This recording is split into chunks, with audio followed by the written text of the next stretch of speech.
Morning, people. It is Thursday, also the last day of the best month. It's the 31st of August. Welcome to TDA, the day after, your favorite news platform and the home of popular culture, as defined by the culture. And let's get to know our host for today. It's your boy, 6 4 Plus of Pure Temptation. Big Marks from the east side of the bridge. Morning, people. Your favorite shade queen, Martin Royalty. Morning, people. Big man use. I'm kind of out of focus. It's a blur.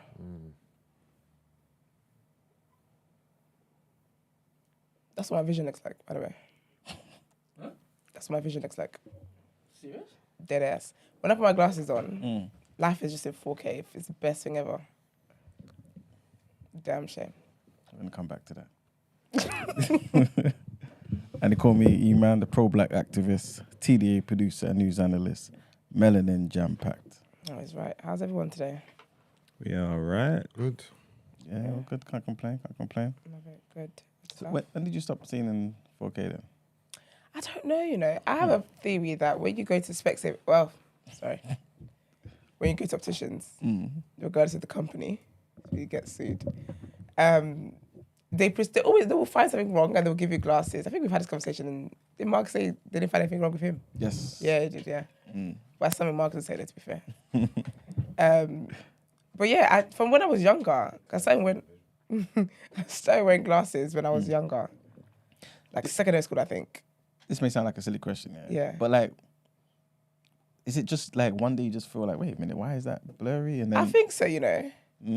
Because Monday my mum was like, okay, let's go to... I think I would squint a lot and I didn't realise I was squinting. Okay. Especially things that are far. And so when I see people in public and they wave, I just throw my hands in the air. I have no idea who you are. When you get close to them, I'm like, oh, hey. But before that, you're just a blurb. I have no idea who that is. So, I feel from years ago, but it was more like for when I was using screens and stuff and like computers and whatnot. Obviously, as the years, we use screens a lot more than we did when I was younger. So now... Wait, what age did you have glasses from? I reckon probably like 13, you know. Okay. But they were mainly like for using for screens, computers, TV. We didn't really use phones like that much back then. Now I do everything on my phone, do you get what I mean? So I feel like over the years it's just gotten worse. What about the whole contacts thing and laser? Yeah, I don't want to do that. See, the contacts thing, it's something where I put my finger in my eye is icky. I'm a germaphobe. I wash my hands every chance. Like, it's just, no, it's not for me. And I nap quite a bit, so you can't sleep with those things in your head. Oh, the laser one, yeah, you can't go to the back of your head. The laser one, I've heard good reviews. Brent got a very good review. But I've also, trigger warning, it makes some people suicidal. Some people have gone blind, yeah. Because I was talking to Brent about it one time. And funny enough, the government doing what they do on my phone, listening. When on the timeline, there was actually a thread on people's, like, what's happened to people. Not the reactions, what's it called? Their feedback on what it was. And someone said it's the worst thing they ever did. That they shouldn't have. So it depends, it varies. But I just think, while the Lord is keeping me seeing humble, I'll just keep my eyes to myself this way. Yeah. I don't know if I'd do it. I heard it's quick, though. But I'm scared, because what if it doesn't work? It's a risk. It's a gamble. I'm not really a risk taker. So. Especially when you don't think it's 100% necessary. This is like I can get by. Is it fully necessary? No, but what for Esther? She's walking around with blurry vision, and the more she doesn't wear her glasses, the more it's gonna get worse, right? To be fair, I do think as well it's why I get migraines as well, because I get really bad migraines. Well, for many reasons, but yeah. I don't know. We'll see. I might do one day. But I have to, because also someone was like, how, if this is so great, why is it the doctors that operated on people are wearing glasses? It's not that great then, is it? Did you get me? Nope. Yeah, I get it. Yeah, because you had good effects.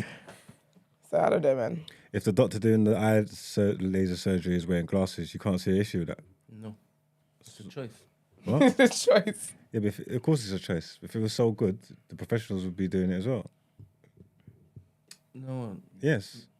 No, I hear your reasoning, but still, it's a choice.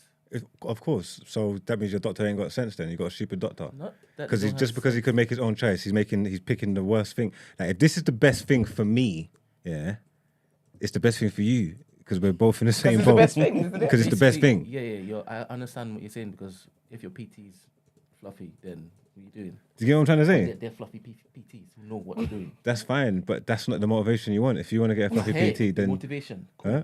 100%. So if you could walk into one of them, So it's not a good PT. and then you see that they're wearing glasses, you're saying laser surgery, turn around and go somewhere else. Go and find one where is all of them. They're not wearing glasses. Well, they got good vision at least. She's walking around not wearing glasses. Yeah, that's her fault. She ain't doing no laser eye surgery on It's a anyone. decision. And some people wear it for fashion. Well, glasses. That's true. Yeah, that's fair. People do actually, but not Not surgery. prescribed ones, though. Not. you think your surgeon's got a long day of surgery and he's doing fashion up in the operating room. He's doing fashion. But don't you Fashion think with spectacles. don't you think certain people look better with glasses? Yeah, some people do. It is the look. Yeah, I think so. So I know that's. think they Yeah, just- to be fair, I've got glasses for it. Yeah, I love a you good can do sunglasses. I do. There you go. But I used to wear clear glasses. fashion. Yeah. You're a okay. nerd. What else? I used to have a mean glasses collection. You're so annoying. man. Really? And it was all clear. All clear ones, yeah. Different frames. Different frames and that, yeah. You've got pictures. I'd have to, maybe if I check Facebook or something. Have I got a picture of me with glasses? When did you wear it though? What? When did your life ever require you to wear clear glasses for fashion? It never did. I'm from East, man. They was having my hipster stage. Oh, where do you find... You're not a hipster. How do you find... Oh, wait, there should be one here with me with her That glasses is on. too funny, man. You're such So a you can unicorn. send it to us so we can basically give context to the people then. Huh? Oh, why is this... Such a random fact. So random. Why has this come up That is like honestly so random. that? No, wait, how do you... Okay, this is stupid. Sorry, one second. Hey, man, how was the men talk yesterday? It was good, man. It was interesting. Yeah. It was How are your kneecaps today? Huh? How are your kneecaps today? They're fantastic, right? They're always good. Ramsey said you're pivoting mad. Ramsey's crazy. gonna say that, but Yusuf was there. You Big know up what I'm Ramsey saying? there. Yeah, 100%. I like when Big up Ramsey's on. Yeah, it's a good episode still. And Rich as well. And big up Rich as well. Yeah. Do you know what? I was thinking about that. That's actually such a great thing. So big up all our guests hosts. The fact that like when we can't be here and stuff like that, there's people to carry on. Big up Maxie, Rich, Christy. Ramsey, Christy. That's it. Starting off like it was a longer list. It feels like there's someone. It does. It does. I hope not. Sorry to whoever you are. They're not picking up my call next time. But no, it is lit that we actually have guest hosts, and yeah. All right, question of the day: while this man finds himself in glasses, because I used to see that. What's the best thing you inherited from each of your parents? Inheritance? What are you talking about? Each of parents. I ain't got shit from...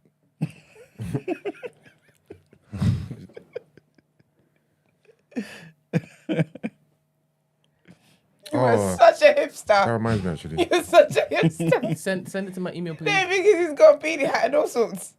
I got Yeah, you were definitely your hipster era. 100%.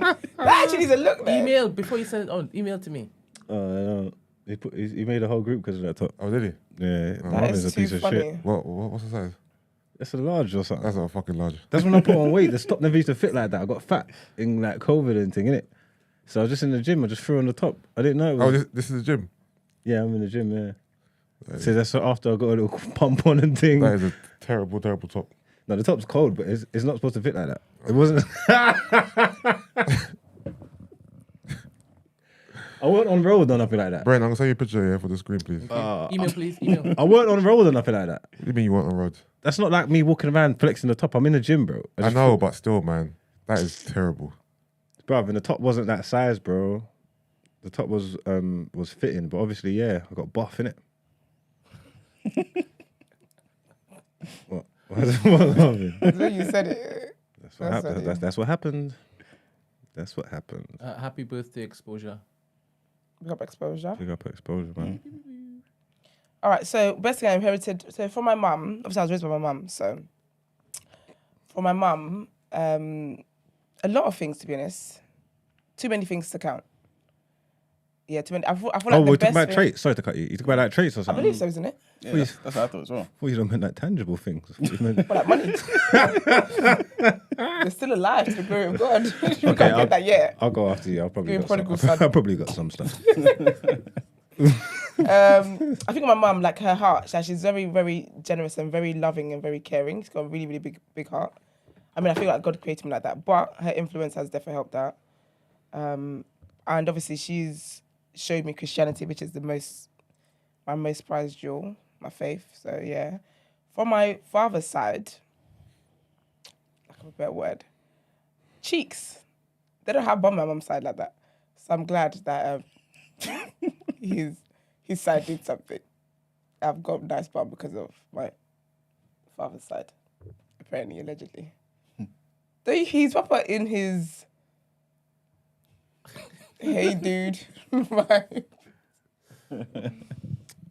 Oh yeah, flexing. Can't you zoom in on that shit? Sorry, hold up. Get a close up of the king. Let them know the glasses were out there. You get me? Yeah, see, that was just one of them. That was just one of them, Johns. I had like gold frames. Someone said you were wearing clear lenses as a disguise. Yeah, that suits you. That actually suits you. I'm bringing glasses back, you know. I'm gonna start wearing them again. I just need to find some good frames. You're going to have to change your swag because you can't be wearing glasses on that hat. Yeah, that's true. That's wild. But I got different looks. I can switch out when I need to. Yeah, I think give them different looks. Different vibes, different day of the week. Yeah. Anybody else? What you guys? I think my dad liking history. Okay. Yeah. And yeah, pretty much all the historical stuff. My mum, my compassion. Oh, that's sweet. I think. Yeah, Oh yeah, That's so a good one. Sorry, so I was asked to ask Margs what size his top was. I a was large. guessing it was an XS. extra small. Yeah, That's large. I've never been extra small, even in my skinny that days. fit is crazy, especially around the waist. I told you, I'm in the gym. I threw the top in the bag. When I got there, I was like, "Oh shit! I've put on some pounds." And this was the result. This was the results of the top. You get I'll me? be honest. Who is that guy you're with? Herbs, Br3nya Herbs, Oh, Yeah, the top is definitely given. hench. no. I was gonna say baddie. That top with some nice low-rise jeans and some nice, flat forms, cute little bag. But how come you and your Groovy friend are chick. taking pictures in the gym? Huh? How come you're not taking pictures in the gym? Oh no, I guess he wanted one. Oh. I ain't got that picture. I don't know where that is actually. Did I post it? Maybe it's on my story or something. I don't know. I don't even know how you got it. To be fair with you. Yeah. So crazy. Come on, man. This is what happens when you're buff. Allegedly. Your clothes. So allegedly. Allegedly. You outgrow your clothing thing, man. Come on, man. That's too funny. Okay. Anybody else? My father, God knows. Yeah. My mother, being caring, kind, resilient. I guess all my good traits and my looks. Love that. I look like my mum. That's so sweet. Do you feel like sometimes, obviously I don't know everyone's individual life, innit? But do you feel like sometimes we don't give enough props to our pops? How do you give props to someone who's not around? Yeah, it's different. Okay. Because you don't see it. I just wanted to throw that. That's why there's no props. Depends if you believe your pop deserves it. No, I know it sounds Yeah. like almost like a silly question. Yeah, I but do think so though, actually, because I think society is wired to praise women a lot more. Because think about Mother's Day. Father's Day is only becoming a thing the older I get, and I'm aware of fathers and stuff like that. But Father's Day was never. I didn't even know Father's Day was a thing. I mean, obviously my household was different, innit? But even my friends that had fathers in their households, no one really makes a big deal. Think about the way the shops are. Yeah. Mother's Day is like Valentine's Day.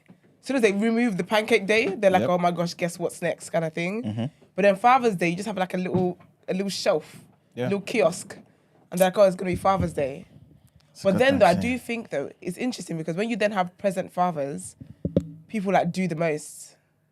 And it's like, yeah, well, that's what they're meant to do kind of thing. It's an interesting It's exactly that. thing both ways. That's what I think It's it like is. people always say don't.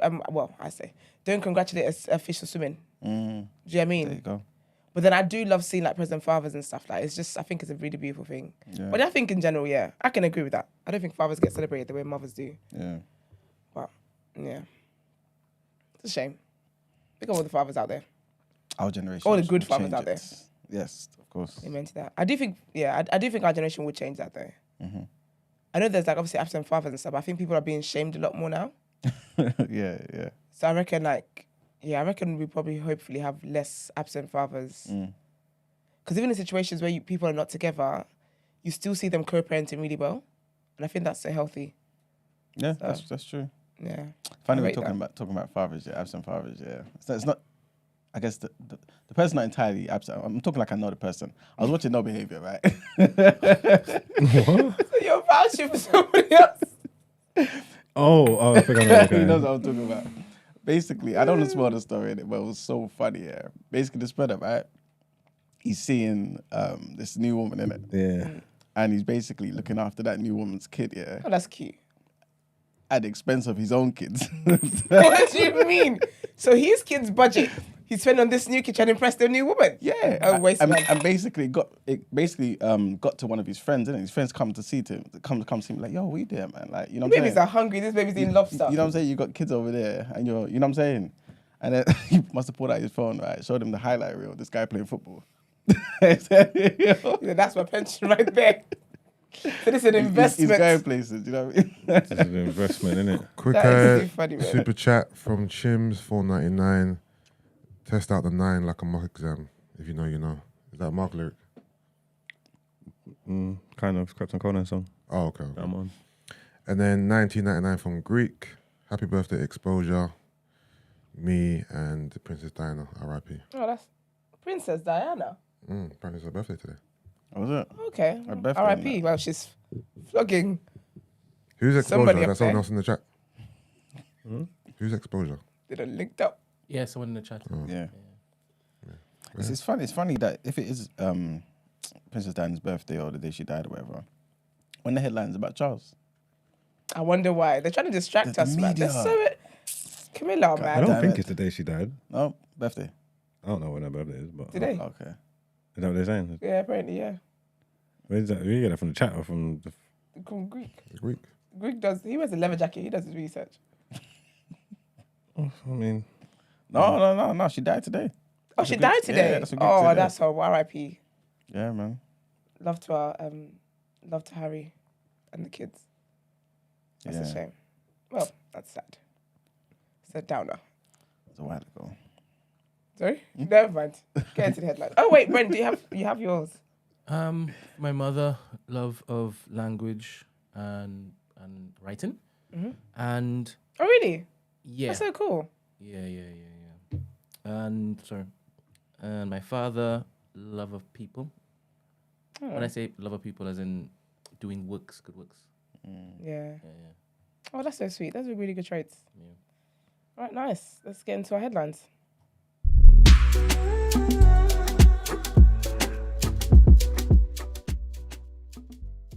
You had ample opportunity to. I thought you were gonna say me next. Okay, Marks? That's alright. It's headlines, man. You're so annoying. Because I actually want to know. Huh? I actually want to know because your mother's a good woman, so I want to know what she gave you. Everything. I'm a great man. Period. Name a couple of things, please. What? Why I'm so great? No. You Yes. said why I'm so great. What is wrong with this? Oh dear. Intelligence, wisdom, humility. Humility. What? Humility coming straight after intelligence is wild. What are we doing here? That's the big three. There's more. There's more. But that's the big three. You get me? My pops. That's a funny word. Love of music. Playerism.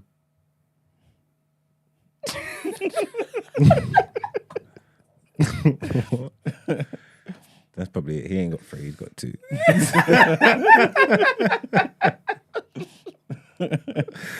And that's it. Oh dear. I love that for you. Oh, you bad. All right. So, first headline, serious face. Trigger warning, guys. So, the inquiry into how nurse Lucy Letby was able to murder 7 babies will now have greater powers to compel witnesses to give evidence. So, in a significant move, ministers upgraded the independent inquiry after criticism from families of the victims said that it did not go far enough. The inquiry ordered after Letby was found guilty this month was not initially given full statutory powers. The Health Secretary, Steve Barclay, said he had listened to the families. He said he had decided the statutory inquiry led by a judge was the best way forward and respects the wishes of the families. Mr. Barclay said the key advantage was the power of compulsion. He said an announcement about who would chair the inquiry will be made in the coming days. Ministers have already said it will be a judge. The Shadow Health Secretary, Wes Streeton, said it was right the families' wishes have now been taken into account, adding that no stone can be left unturned in getting to the truth. Matthew Taylor, the Chief Executive of the NHS Confederation, said it was vital that lessons were learned by the NHS, its regulators, clinicians, and leaders. Next headline, trigger warning again, and it's tied to the Lucy Letby situation, and judges are to be given more powers to make criminals attend sentencing hearings in England and Wales under new laws. I think that's fantastic. 100%. I'm so happy about that. It's crazy they got away with this nonsense, you know. I wish it started before. 100%. So it follows several high-profile offenders who refused to appear, including Lucy Letby and the killer of 9-year-old Olivia Pratt-Corbell. Families of victims said that they have previously been denied the right to see justice done. Powers already exist to compel people to attend, but they are not often used. Imagine. So powers already exist, right? But now the Ministry of Defence says judges will be able to order an offender to attend a sentencing hearing and make it clear in law that reasonable force can be used by custody officers to make sure it happens. If a criminal refuses to attend despite this order, they could face an extra 2 years in prison. This would apply in cases where the maximum sentence is life imprisonment, including serious sexual or violent crimes like murder, rape, and grievous bodily harm with intent. Judges will still have the discretion over whether to compel criminals to hear their sentences in order to avoid distressing the victims or families if offenders are likely to be disruptive in court. Existing guidelines already allow for sentences to be increased for failing to appear under the Contempt of Court Act, but Ministry of Defence officials say that they could only find one example in a decade of a judge using their powers to make someone attend. Custody officers can also currently use reasonable force to make criminals attend sentencing hearings. However, new powers are designed to specifically set out in law that they can use reasonable force when it comes to criminals appearing at sentencing hearings in the dock or via video link. No exact date has been given for the new law, but the Prime Minister said it would be introduced in the autumn. And the last headline, like I was saying, I don't think it's a coincidence that, you know, the situation with Charles is in the news, considering today's a day that Princess Diana passed away. But apparently, at the coronation in May, the Met arrested 52 people for protest-related offences and a further 12 for offences not related to protests. On yesterday, Scotland Yard said it had referred the case of 21 people to the CPS, the Crown Prosecution Service, and 20 of whom were arrested on suspicion of conspiracy to cause a public nuisance. Police were accused of an incredibly alarming attack on the right to a protest after new powers were used to arrest demonstrators. Graham Smith, the chief executive of the anti-monarchy protest group Republic, and other organisers of an approved demonstration were arrested hours before the coronation began. Smith was released at about 11 p.m. that evening. He tweeted that there was no longer a right to peaceful protests in the UK. The Met's Assistant Commissioner, Matt Twist, said everyday officers have to make decisions based on the information they have available to them at the time. Arrests do not always lead to charges, and it's important to remember that the threshold for obtaining a charge is higher than that for making an arrest, where an officer need only have a suspicion of an offence. He went on further to add, however, any suggestion that protests were prohibited at the coronation is not supported by the evidence. There was no significant protest activity at points along the procession route, notably in Trafalgar Square. And that's it for the headlines. So they couldn't wait to tell us that after Sister's anniversary. Can you imagine? Ridiculous. All right, let's get into what you're saying, topic of the day.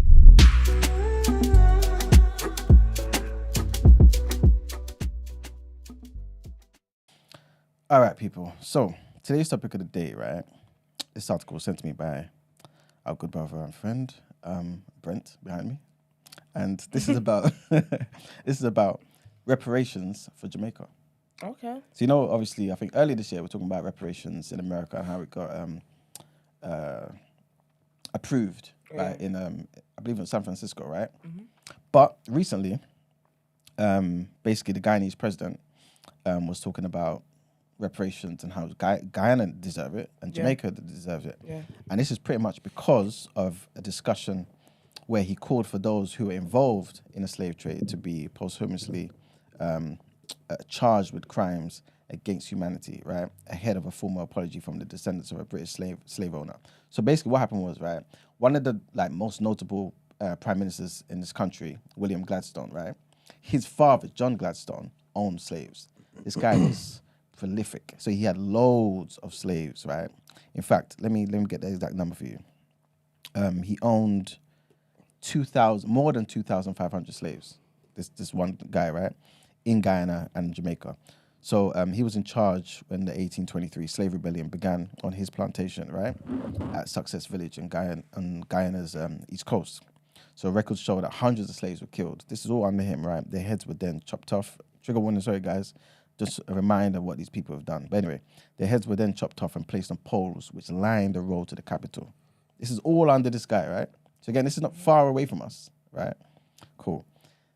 When slavery came to an end, in Britain anyway, I'm getting different dates. Sometimes I hear 1834, 1833, 1837. Doesn't matter, the 1830s, right? This guy was paid more than £100,000 in compensation. Yes, the slave owner. So again, this is not a unique case. This happened across the board. Apparently, about £12.5 million back then. It was about 20. So it was about 20 million. There you go. So about 20 million pounds, right, was given in compensation to these slave owners. This is crazy, right? Yeah, they all had to get paid off or they wouldn't have signed it, innit? Yep. There you go. But yeah, in the exchange rate, it's like billions of pounds. Oh, 100%. Yeah. So was the thinking behind that because they're losing business in a way? Yeah. Basically, yeah. Sorry, quickly. Chim's £50. Stacey, come outside. Big boy. I stay seeing it. That's a heavy call out. Big call out for Stacey, man. Stacey, what are you saying? I don't know if she's 100? gonna rise to that. Right, sister. Everyday rise. So like Mark says, 20 million, and like you pretty much said as well, they'll pay it because they'll be losing business. This was their family business, right? In today's day and age, the family, Gladstone family, have apologized for its slaveholding past in Guyana. What's the apology going to do? Is that it's nothing. It's done absolutely nothing to this date, right? And they've pledged to fund. This is what they're saying they want to do, right? Or at least they're this is what they've offered, right? And I think it's been accepted anyway. But anyway, they've pledged to fund research into slavery and other projects at a ceremony. So basically, I don't know if this may manifest as like maybe a library or a museum somewhere in Guyana, but basically they want to put more, money into research into slavery, as if we don't know a lot about it already. But basically, the family has been accused of failing to acknowledge the case for paying slavery reparations in Jamaica. So the question of the day is, right, well, there's going to be a bunch of different questions, but that's just some of the background info. We're going to get into a bit more detail as we go along. But how likely do you think this is that Jamaica, Guyana are going to get reparations? Are those people still, if the people are still rich today, then they should pay back. When I think about if they're still rich today, because that's why I asked about essentially they paid them because they're losing business, because that was the economy of the time, isn't it? Mm-hmm. And on a moral standpoint, it's like, oh my gosh, you're slave owners, that's disgusting, blah blah. Mm-hmm. Because also, is it the same people that were alive then they got paid that are alive today? No. Because it's given nepotism. So why am I in it? If I don't own slaves today and I haven't done anything that's given slavery energy, what am I paying back for? It's because of the life they live today, because of slavery, and the life we live. Yeah, but I didn't ask Granddad to do all of that. Yeah, but you're benefiting off of his of his decisions that everybody does, especially everybody who's inherited anything that's come off the back of lies and war and blood and all these things. Anybody who's got anything substantial to their name that they inherited, they more than likely inherited it through nefarious means, even if it's like, even through business, the things that their parents or their grandparents would have done in business, ruining people's lives, buying out companies, doing all that. Everybody, if it's me personally, I ain't paying a single reparation to anybody if I didn't do it. My inheritance is my inheritance. I couldn't care how we got the money. If you're telling me my great granddad was a warmonger and he raised the country to the ground, I'm saying, what's that got to do with me? So what you want me to pay for? I think if it's like governments and shit, okay, that's my next question. I believe it's different, innit? You know what I'm trying to say? Like if you're telling a country to pay for something that they've done, that they've been responsible for, then I think that's different. You get me? But I think individuals, the people who benefited from stuff that at the time that's what it was. I think the expectations to get stuff from them is too high. I just put myself in that situation, and if it was me, I couldn't care less what happened to anybody. Okay, makes sense. But in terms of the government, though, especially when the government's made a decision to say, you know what, I'm going to pay the slave owners, right, money, but I'm not going to pay any of the money to the victims of these crimes. You know what I'm saying? Yeah. And then when we come over here, well, Caribbeans anyway, come over here, effectively you're paying, your taxes going towards it. Because remember that apparently the loan was so big at the time, it was about 40% of the annual budget at that time. And the loan is so big at the time that they only finished paying the loan in 2015. Yeah. So we've been paying taxes. Me and you've been paying taxes towards compensation. It's an insult, like of the highest degree. Yeah, government should always pay reparations, especially because they've paid reparations to other people in the past. You know what I'm saying? The government, I get that, but the family, unless they find out they've still got slaves today and stuff like that, it is just a bit tricky. It's a different people. It might be kinder than the other people, but also a lot of people had slaves and stuff back then, didn't they? That was the way of the land. That was the times. So it's a bit. It definitely doesn't make it right. It doesn't. Yeah, exactly. It doesn't make it right, but that was the economy. That was the time they were living in. So do you feel? Obviously, I'm not trying to put any words into you guys' mouth, but do you feel like then it's kind of unreasonable for people in America as well here to kind of ask for reparations? Number one, and number two, do you feel like it's unreasonable to even expect it? When was the last time any reparations of any sort was given out? For black people? Yeah. 0 time. So whenever this conversation comes up, I just feel like it's pointless. But there's other examples of other races receiving reparations. Yeah. I know, but you're talking about black people. That's fine, but then what's the difference? Because I used to think like that. That's how I used to think like until I realised that they paid reparations to everybody else. And I'm like, okay, well then reparations is a serious thing. If it's going, if they're giving it out, why can't we expect something? This is it. It's not about you can expect it, but is it going to happen? Is what I'm saying. But it should though. I know it should, but it's not. But then isn't the what was the American thing then? What do you mean? Oh yeah, so it got approved in San Francisco for them to get reparations. Yeah, but obviously nothing's happened yet. It still has to go to a place where money is going to be given. Many things get approved, but no. But you know what it is? I feel like if other races can get it, we can too, because that means that if we're righting wrongs in that way, black people living wrong, pay it back. If it was a thing where no races, and this is just we're all speaking hypothetical. Technically, it's not even hypothetical because we've seen it happen. Yes. Just not to us yet. Yes. So we're dreaming right. Do you feel like it might be different in terms of how big the reparations will be? Because Jewish people got reparations, right? Japanese Americans got reparations. But Native Americans. Thank you very much. Native Americans got reparations. Everybody got reparations, right? But when you consider their atrocities, again, it's not about comparing which one's worse, this and the third. But in terms of the length of time, black people have been in the Americas for 400 plus years. That type of nonsense has not happened to any other people today that's asking for reparations or ask for reparations. Like the amount would be crazy. But you know why they there needs to be some kind of organization or some kind of governing body where this money's going to go. I don't believe you should just send money to just all Americans. Okay. But you know why? Because they're black and because shit happened. I think that's just stupid and ridiculous, and that's why it's not going to happen.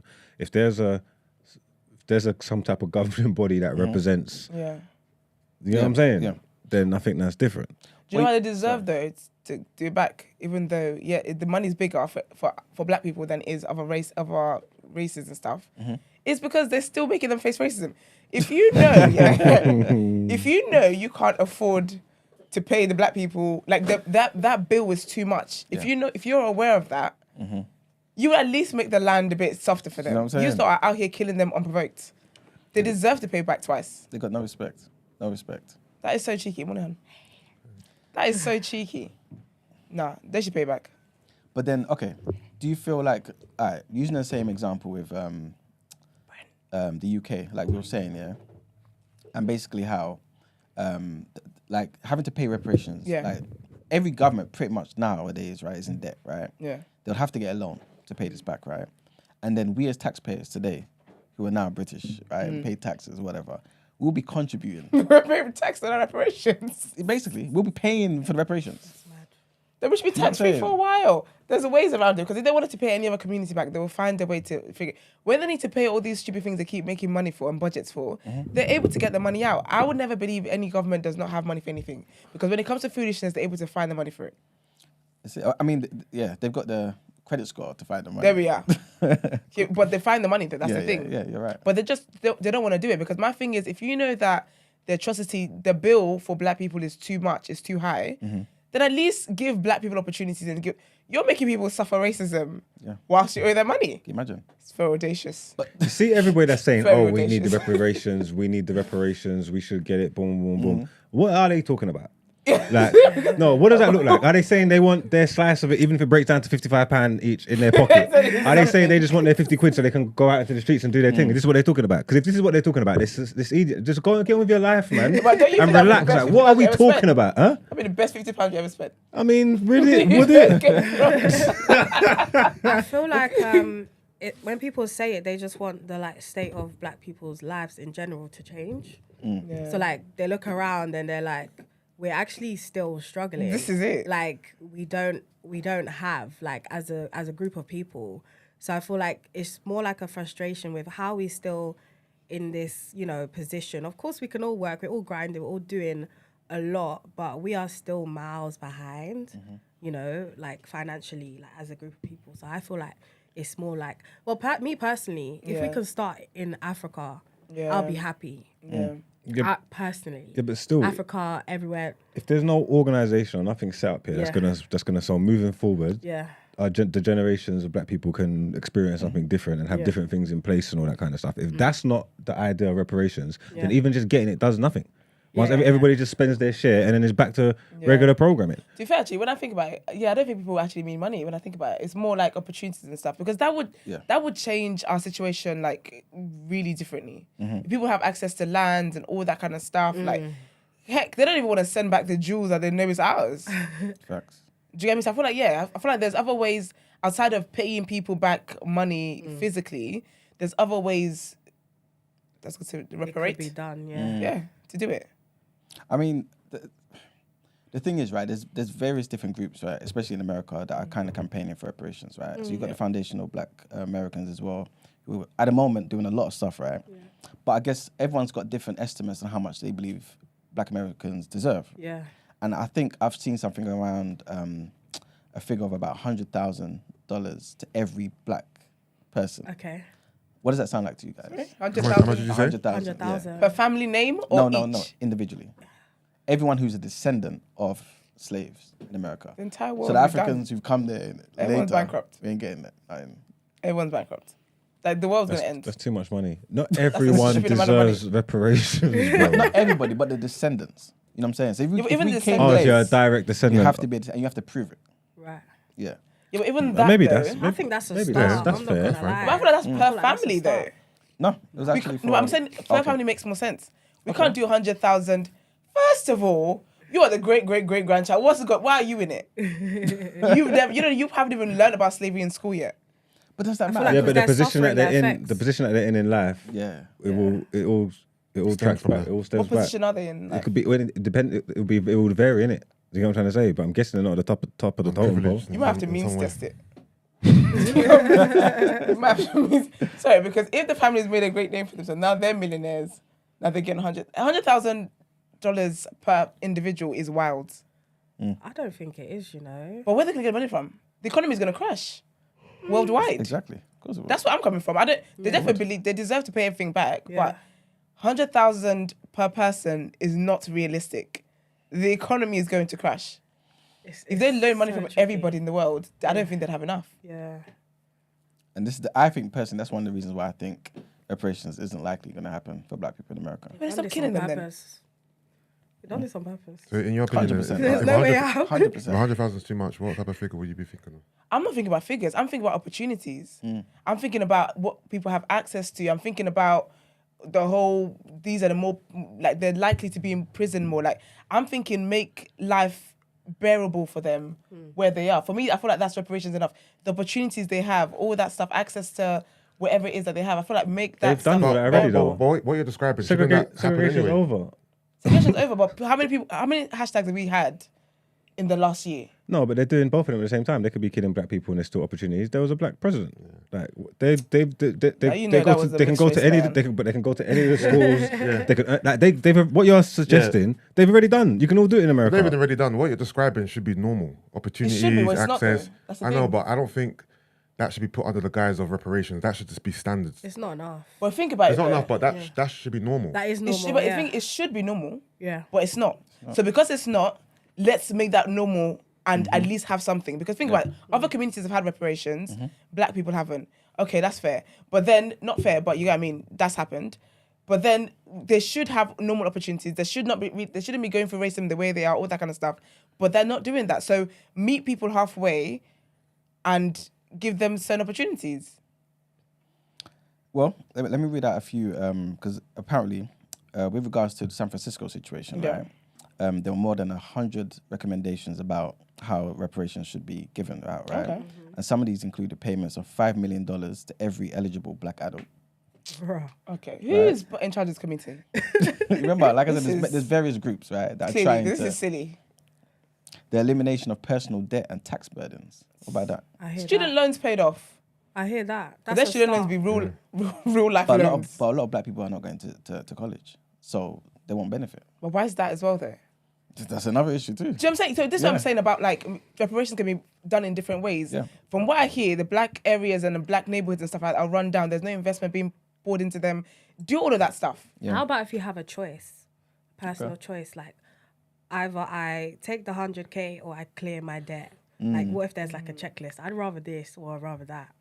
You know, That's stretching it. because it's like a case by case situation. You don't know what someone's individual needs are. So I feel like that might make sense. Even that 100K thing, I was kind of wrong about that, right? The more.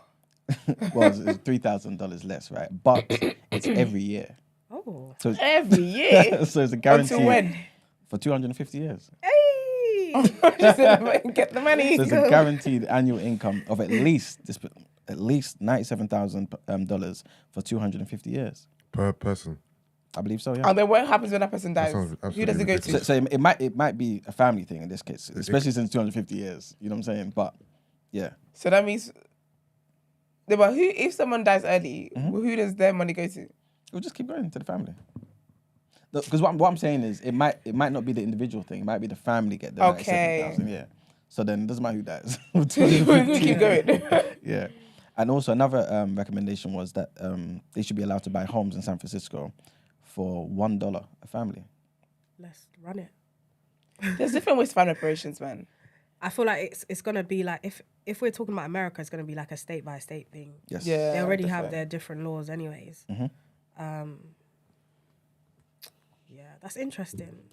My thing is that Britain always gets left out of this conversation because I feel like a lot of people don't see that Britain was built off slavery. Exactly. Like I studied history and obviously my lecturer literally taught us like Britain is actually built off slavery. Like a lot of people just think America, but look at all these. Look around us. Like it's literally slave money. So I feel like it's not ever in the conversation. Like reparations here. Like it's kind of like a myth. 100%. Is needed. Do you feel like the Brits are much more less apologetic than the Americans, or? Of course they are. Yeah. Yeah. Wasn't there a report about didn't they do a whole speech about how Britain isn't racist, and then like the week after that something crazy racist happened? They deny racism all the time. I feel like we're all a bit comfortable with it. I feel like we're kind of like, yeah, you know, we got government assistance, this, that, NHS, da-da-da-da-da. Like, I feel like Black Brits are a bit comfy. We're not, like, I mean, I don't know if I'm supposed to say this, but the riot happened at one point. I'm not saying I'm inciting the riots, but I'm saying, like, you know, people show their frustrations here and there. Yeah. But there's no real movement. It's because they're not really frustrated. It's like you're saying, let's have it right. We're comfy. We are comfy though. Yeah. We got it good over here, and that's because of the government. So Yeah, that's the thing. We always do that. Let's not pretend like we're We not do that. like we didn't luck up, because if we could have, our ancestors could have ended us up over there. Yeah. Then it costs like $2.5 to just call the ambulance out. You get me? Do you know how much a penicillin costs and thing like? You know, like you can't even, if you can't afford to be sick, you're dead. You know what I'm trying to say? Yeah. We don't go through those things. They don't even cross our mind. You know what I'm trying to say? That's how they get us in this country, though. Yeah, but it's, I mean, it's give and take, man. but you have to remember, all the things that you're talking about us benefiting from, we're contributing to that.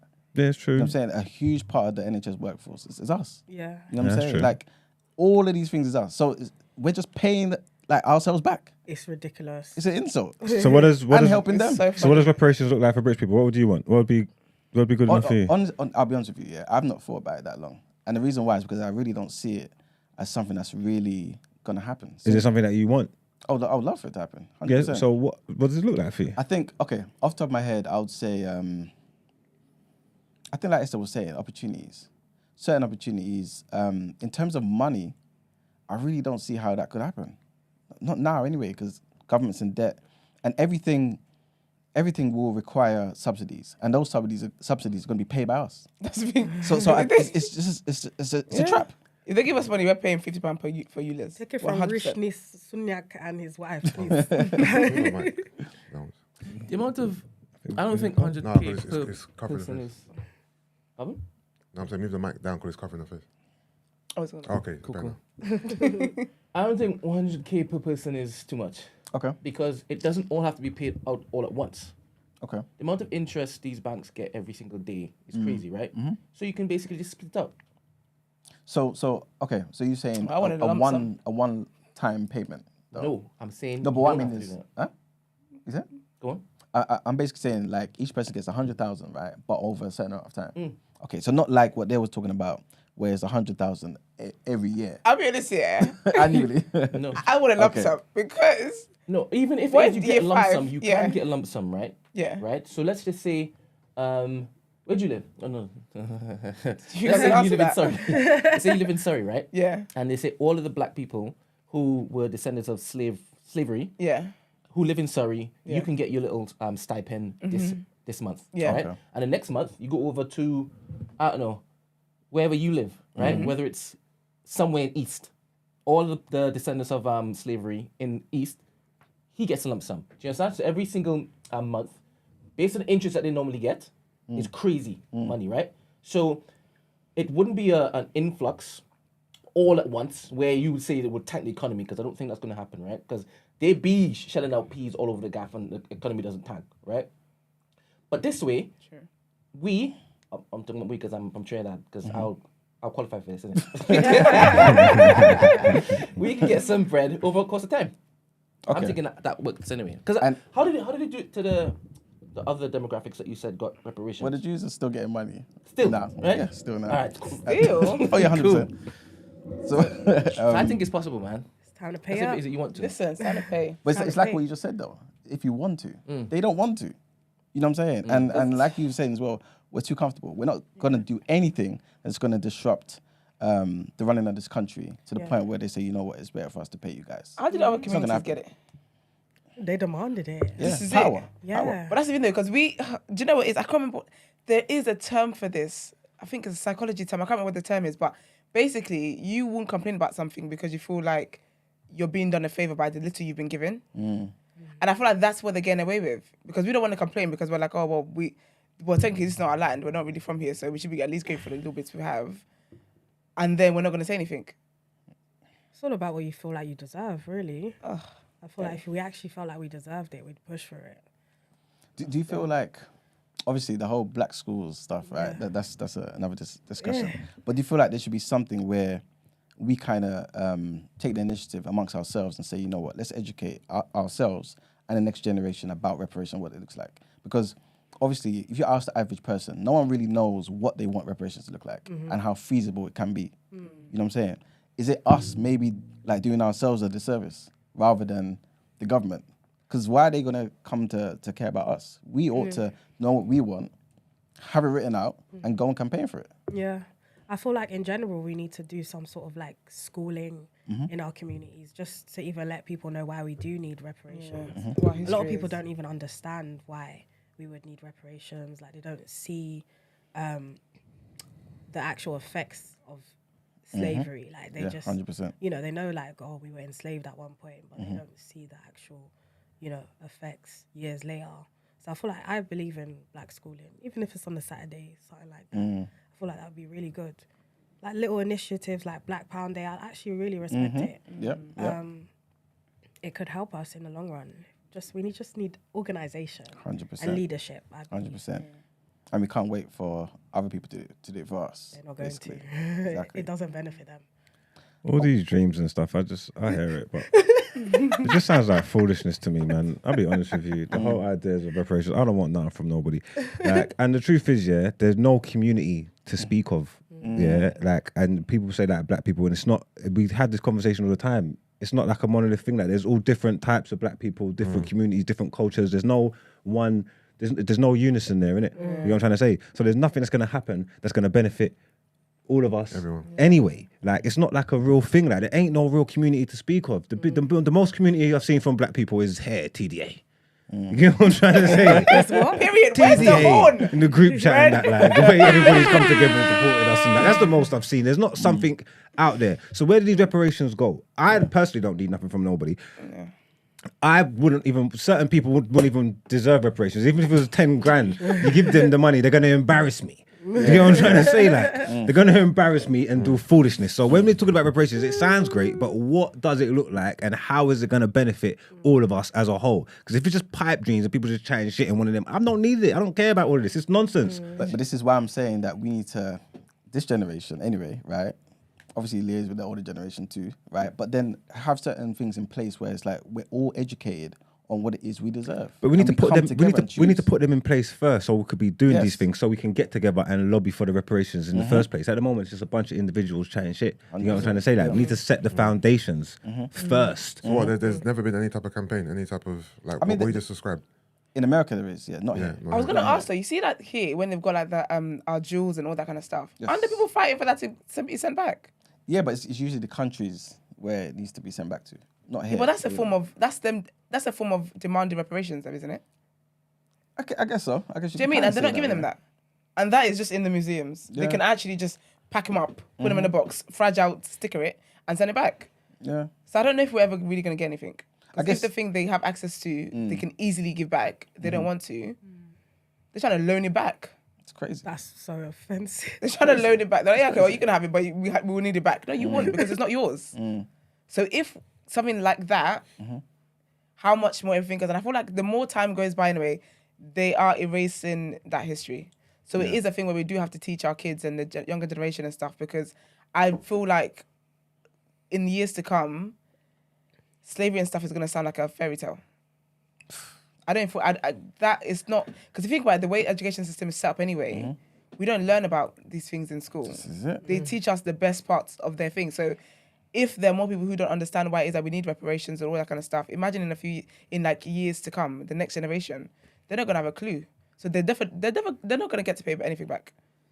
This is serious stuff, man. Like, wipe out countries' debts and all that, man. Let Africa go, man. Yeah. Take your people out of there. Stop benefiting from them. You know, like things like tangible Real things, like tangible. real things. And that would And I'll literally take that change as the course of reparations. our destiny. I'll be calm with that. You know what I'm trying to I'll say? be fine Like, with stop that. having a hand in man's government and controlling policies and This is just it. raiding the land for the resources and all these kind of things. Do something like that. page. Something that's serious that they can actually do. Like, you know what I'm trying to say? Yeah. But they don't want to. It's not even that. I don't even know about, with Africa and stuff, I feel like our governments have not done, have done a 100%. disservice to 100%. their people. I have a theory on those people. Obviously, when money is coming into play, it's just not caring. yeah, everyone's individual desires and looking after their family, making sure everyone's up in their family. that's the main priority. And then you got contracts to do this and build roads and this, that, and they're not being done, and you're giving the money to your family and stuff like that. Until that is changed, forget about it. People need reparations from them. Forget about it. Good morning, caller. Morning, caller. Good morning. Hi, it's Chims. Morning. Yes, James. Hi. Yeah. I'll say on what everyone just said. Yeah, man. I'm kind of with E-Man in the sense of like what we actually doing about it. You know what I'm saying? More time, but I'm kind of with you in the sense like I don't really believe in like this black economy that you want to create, but I do believe that we have to take control of the economy. Do you know what I mean? Obviously, what we're saying, like what we're saying it for. Do you know what I'm saying? Like, don't say stuff just for the sake of it. I think that's more so like where we have to stand on. Let's create an economy. Make sure black people take control of the economy, which is obviously taking control of housing. I think is the first part. And then, you know, when we move from there, it's probably more so that we have to move probably like to then move to nepotism. Yeah. Do you feel like we move on nepotism enough? In this country, I don't think so. I think, again, obviously this might be a bit controversial, but I think everyone's kind of got a default setting of integration and everything's going to be ideal and everyone's seeing the same when the reality is that's just not the case. And I feel like in every area of life, we're reminded that we're second-class citizens. So if we keep thinking, oh, everyone's the same, but we're treated a different way, we're going to end up losing. So we need more nepotism. We need to say, you know what? This person's qualified. This black person's qualified. This white person's qualified. Yep, that's fine. I'm going to choose a black person because that person may need something. You know what I'm saying? Just like me, right? And I think, yeah, we definitely need more of that. Do you feel like you're part of nepotism? Because I don't think you are. You say again? I was saying, do you feel like you're part of nepotism? Because I don't think you are. You don't think I'm part of it? Nepotism. In what way? Nepotism. In what way? I think you just want us to take over the whole thing. What do you mean? I don't understand. Don't get defensive. No, I don't understand the... No, he's not landing. He's not landing. He's not landing. He's not landing. Explain yourself. Yeah, what do you mean? Elaborate. I was saying, like, I don't think you're part of nepotism. Okay. I don't feel like you're not part of the principle of nepotism. What, you saying he doesn't practice it? Or is that what you mean? You're saying your values don't. Oh, align with nepotism. You're more than do for self, take over type of vibe. Is that what you mean?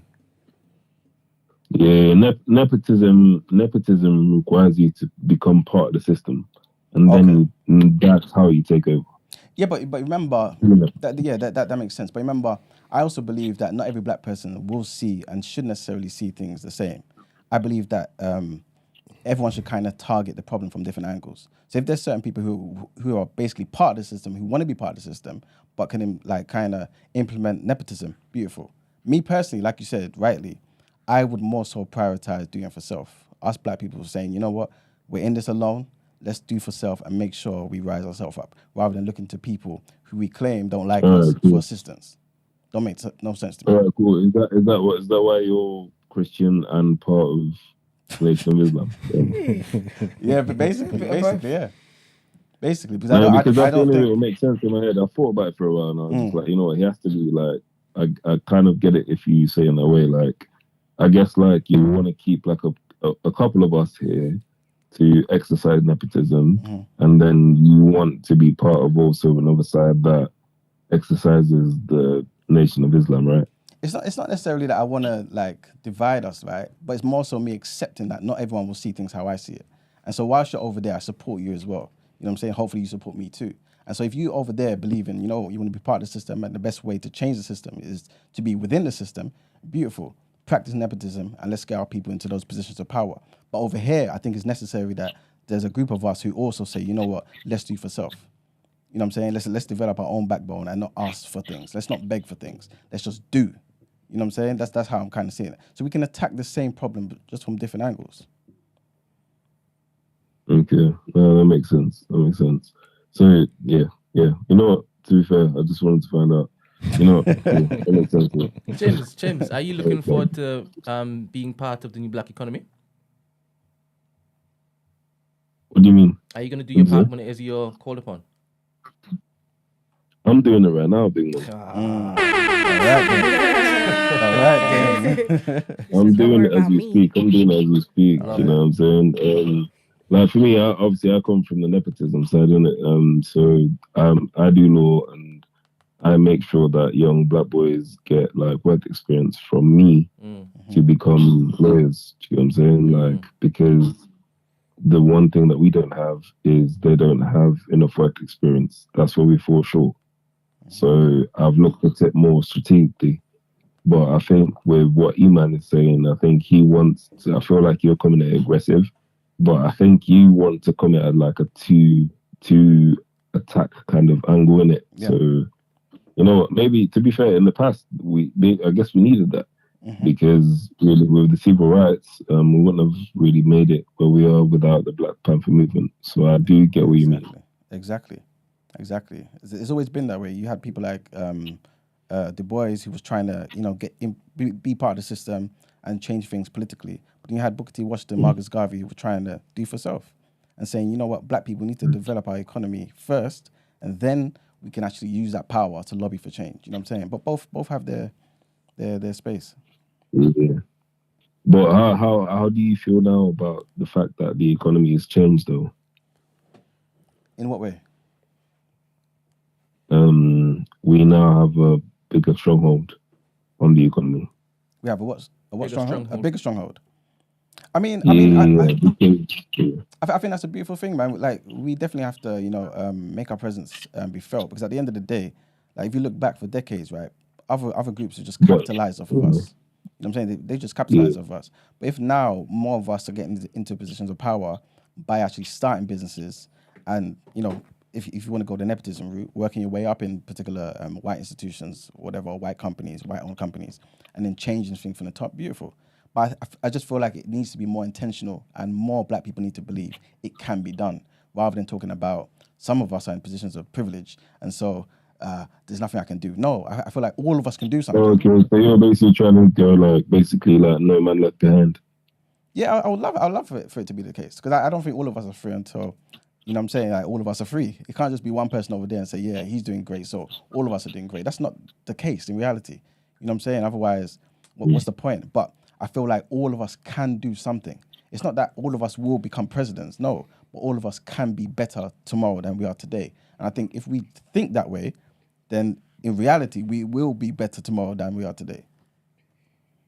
Okay. So could I ask, by the way, for the sake of the chat, are you Christian or Muslim? I'm Christian. I'm Christian. That's your brand. I'm Christian. You're Christian, yeah? Yeah. But again, my thing is, this may sound controversial though, innit? But my thing is, your religion should benefit you economically and politically in the now, and not just in the hereafter. That's what I personally believe. And so, for the longest while, I feel like black churches, pardon me, not even really black churches, but just churches in general, have not done enough for the plight of black people. But the Nation of Islam has. You know what I'm saying? Yeah. They're serious. They go into the prisons. Churches do that too, but like, they target real people who are going through real problems, and they change lives. Basically, like, your fight is more so about black people as opposed to like 100%. Okay, cool. You know what? Now that you say it like that, that makes more sense. I feel like more people understand it now. You've always said you're black first before you're Christian or whatever. To be fair to him. Mm-hmm. I don't think Chims was listening them times though. All right, anyway, let me cut you. All right, thanks for the call, man. Thank you. Thanks. All right, no worries. Bye. We were talking about like, Mark, you were talking about like having a plan and stuff like that, right? CARICOM, which is the Caribbean community, basically, they've got a 10-point plan, right? So I want to read out some of their points, right? And basically, this is what they're pretty much seeking as part of their whole reparations plan and agenda and things like nature. First thing is they want a formal apology, a full formal apology. Okay. Everyone think that's reasonable? Yeah? Yeah, acknowledgement. They're also thinking about repatriation as well. Yeah. So repatriation. So basically recognizing that over millions of Africans were stolen, taken away, but let these Europeans or whatever, whoever's guilty of these crimes, try and sort out a program where people who want to go back home are able to go back home easily. Okay. I mean, to some degree, Ghana did it with the whole, what's it called? In 2019. Oh, yeah, return. Thank you. Yeah, return. So, but I guess that's Ghana doing it for, you know what I'm saying? Like black people doing it themselves.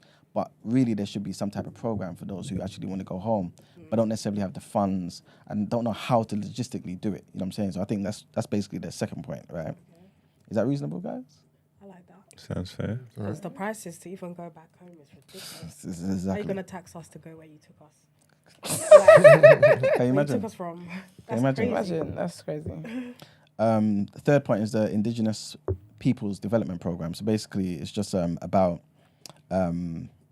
giving like scholarships, basically, to people to help them with rehabilitation, all types of different things, basically. What they're saying is the governments of Europe committed genocide upon a native Caribbean population, right? Military commanders were given official instructions by their governments to eliminate these communities and to remove those who survive from these regions, right?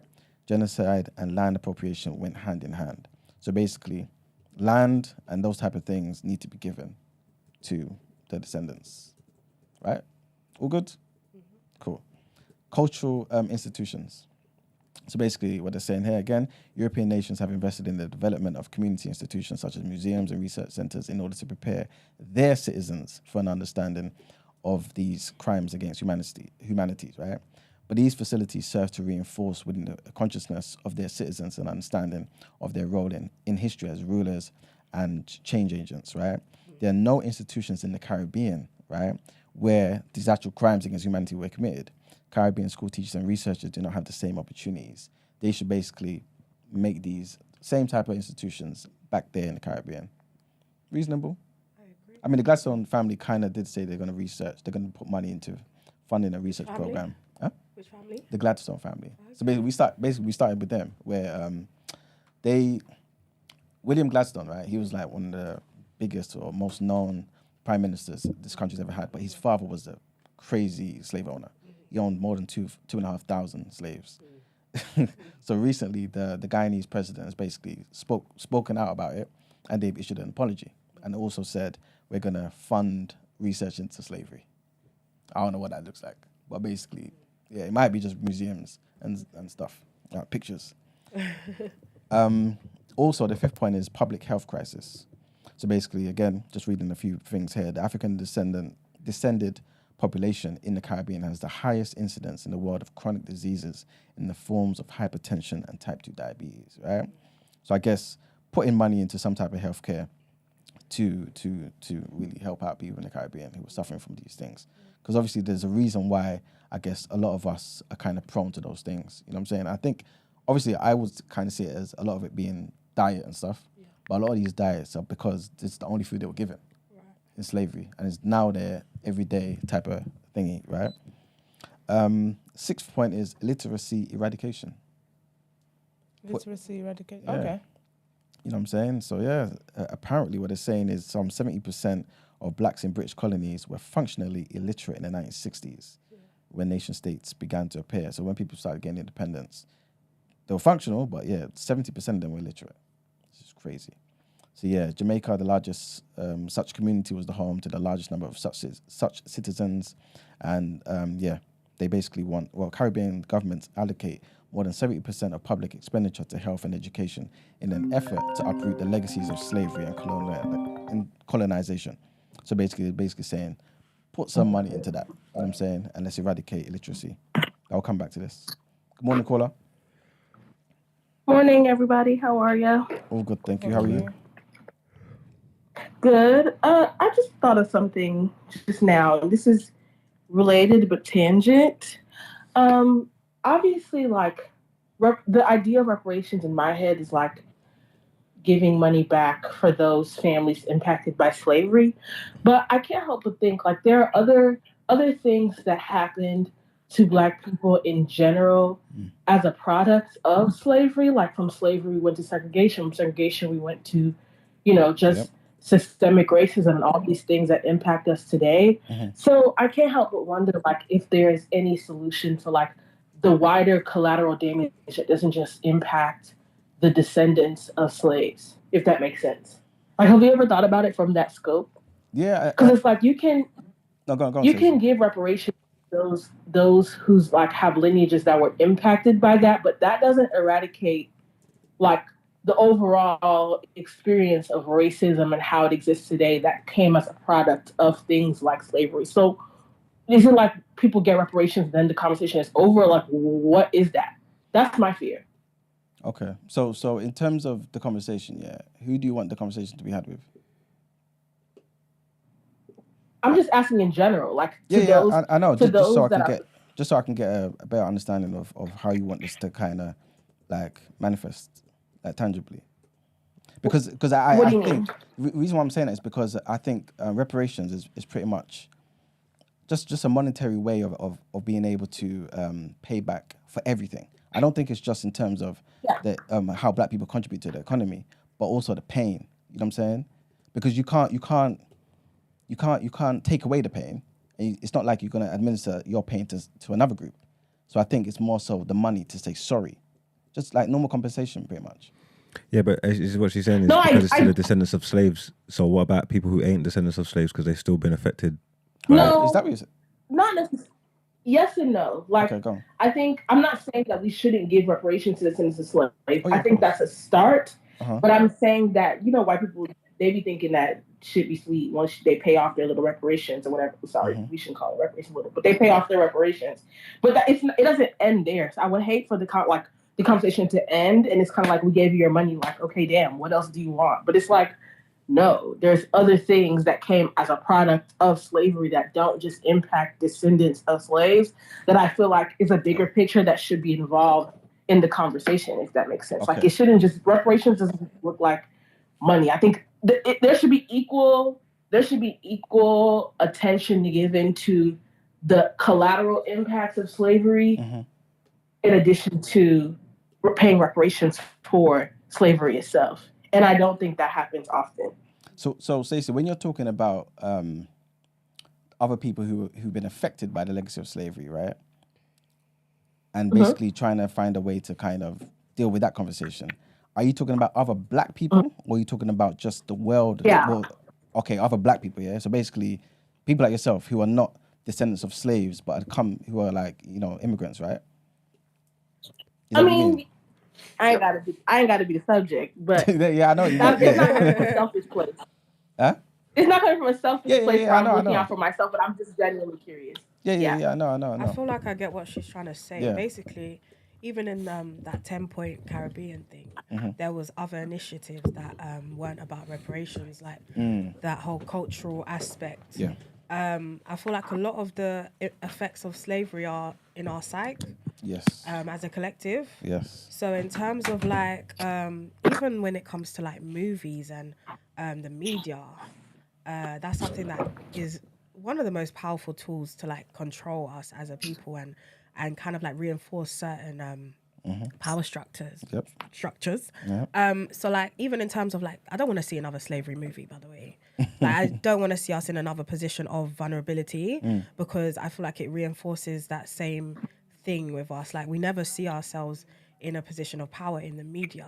And I feel like I don't want to see that anymore. Like in terms of like museums and stuff, I don't want us to just keep, if they do give us more research and museums, I don't want it to be about slavery because Black people didn't start from slavery.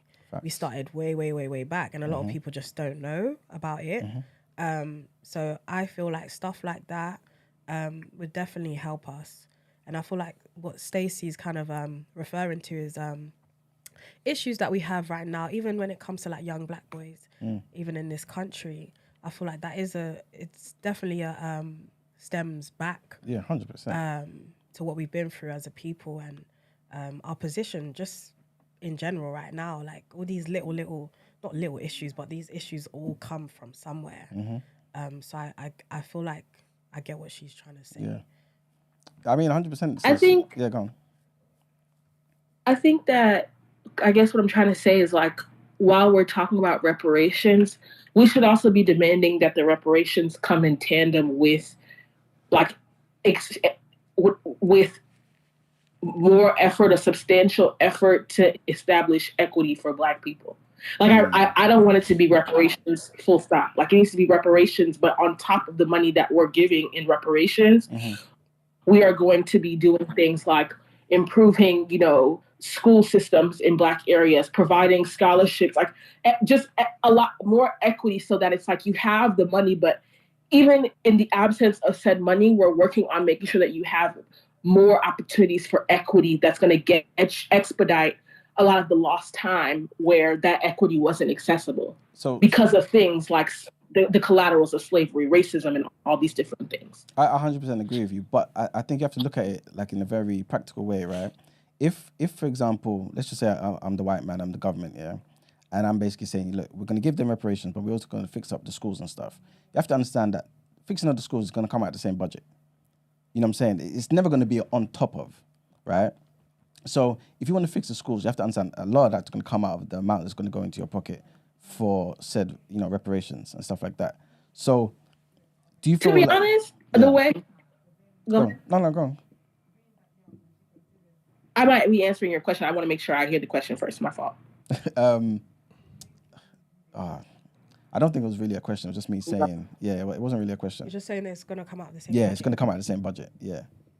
I don't think the money will come, quote unquote, out of the same budget per se. I think I'm okay. This is also me speaking from an American angle. If you see the way they be throwing money at random things, like they will make the money come out of their ass. Like, let's be so for real. Like if they set a number that's gonna come into people's pocket, that's gonna be the number. But I'm saying that on top of that, they should be subsidizing it with those other things. And if not, we should be pressuring them in the same way. I feel. And honestly, even if it does come out of the same budget, I'm not mad, because I'm personally scared to see what's going to be the product of giving. I'm sorry, Black folk a lot of money at one time. Yeah, I am. Yeah. Not only are they going to tax it like crazy, so the money's going to go from their left pocket to their right, but like, are we equipped with? If we're so worried about things like us lacking education for other stuff when it comes to things that we currently have access to now, maybe it might not be equitable to other races, but like real estate, investing, all these things, is that going to suddenly change when they give us a mass of money? No. That shit's going to go to Gucci and gold, bro. Like, that shit is not. I'm sorry, but I'm very fearful that they're going to have the last laugh. So if it means that, it's a small pay cut for the overall big picture, I'm fine with that. And that might be an opportunity for, I know earlier you guys were talking about having some type of council, some type of board that is overseeing this money outside of just the government. Like, they're the ones who are saying, okay, this is the budget that you're given, whether it's, spread across a number of years or it's a lump sum, that's fine. But if that pool of money is there and we're seeing it go into things that are going to give us equity, why would I be against it? Essentially, it's almost like investing. It seems like a small amount now, but at the end of the day, it's going to multiply in different efforts. Okay, I hear you. What do you think about the whole inflation thing? Because obviously, if they give everyone money, they're either going to borrow it, right? So it's going to be, it's going to take decades for them to pay it back, right? On top of that, if they just print the money, obviously, the value of the money is just going to go down. Do you feel like you're just going to lose either way? Or is there a better way? Honestly, I'm probably not one to speak. I recognize that I'm not a descendant of slavery. But I personally, I don't care to see monetary reparations. Okay. Like, I'm really just petrified. Like, I really think that might be setting us up for failure. I know that, like, you got to give people the chance, but like, look at how everybody who did these fraudulent PPP loans over the pandemic went and squandered that. Like, you didn't even do anything smart with that. Or I see it all the time when people get all these student loans and they just squander that.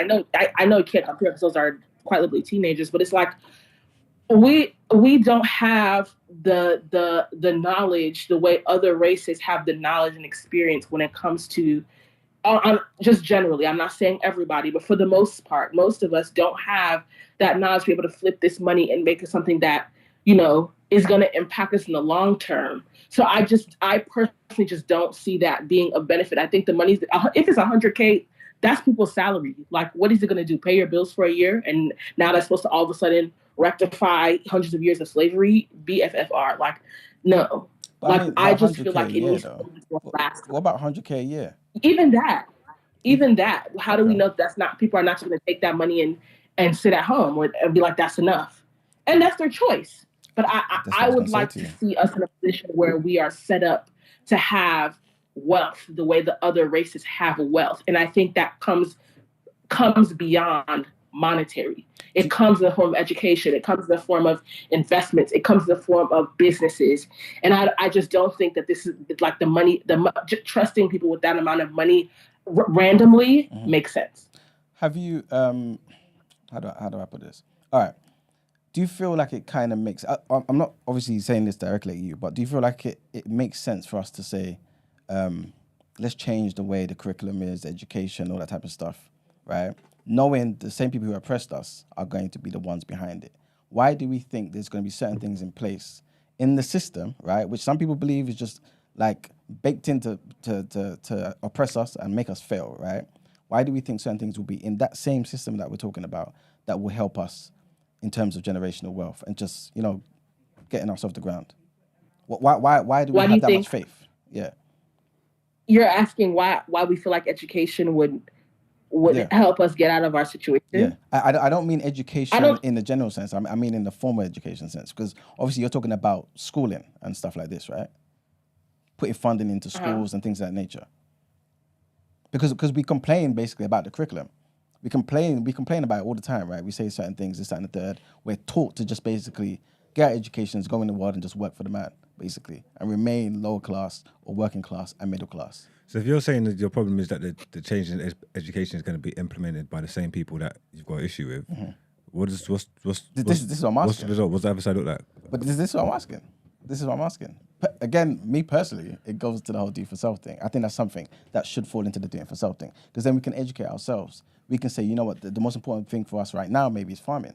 So let's get a chunk of us going into farming so we can grow our own food, this, that, and the third. We don't have to be subject to Walmart and things like that nature. You know what I'm saying? The problem is, again, I told you, it's just all individuals. 100%. It's not.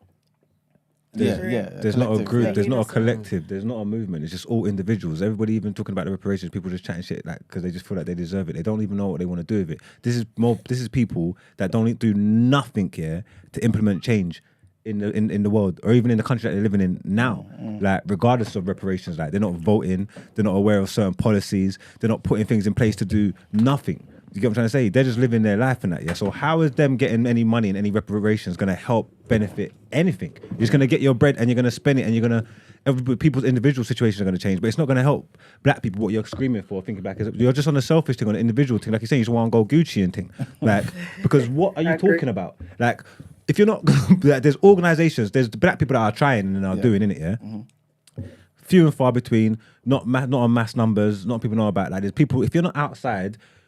working with these organisations, whether it be helping them, volunteering, being part of it, even just funding them and donating, stuff like that. Like you're not doing nothing already. Like in your average time, in your average day, you don't do nothing. Yeah. You get what I'm trying to say? And again, it's not even just talking about black people, for your own people, for the country that we live in. You don't do you don't know who your local politicians are. You don't do no vote. You don't do nothing to do with nothing. But you're sitting there talking about you want reparations. To do what?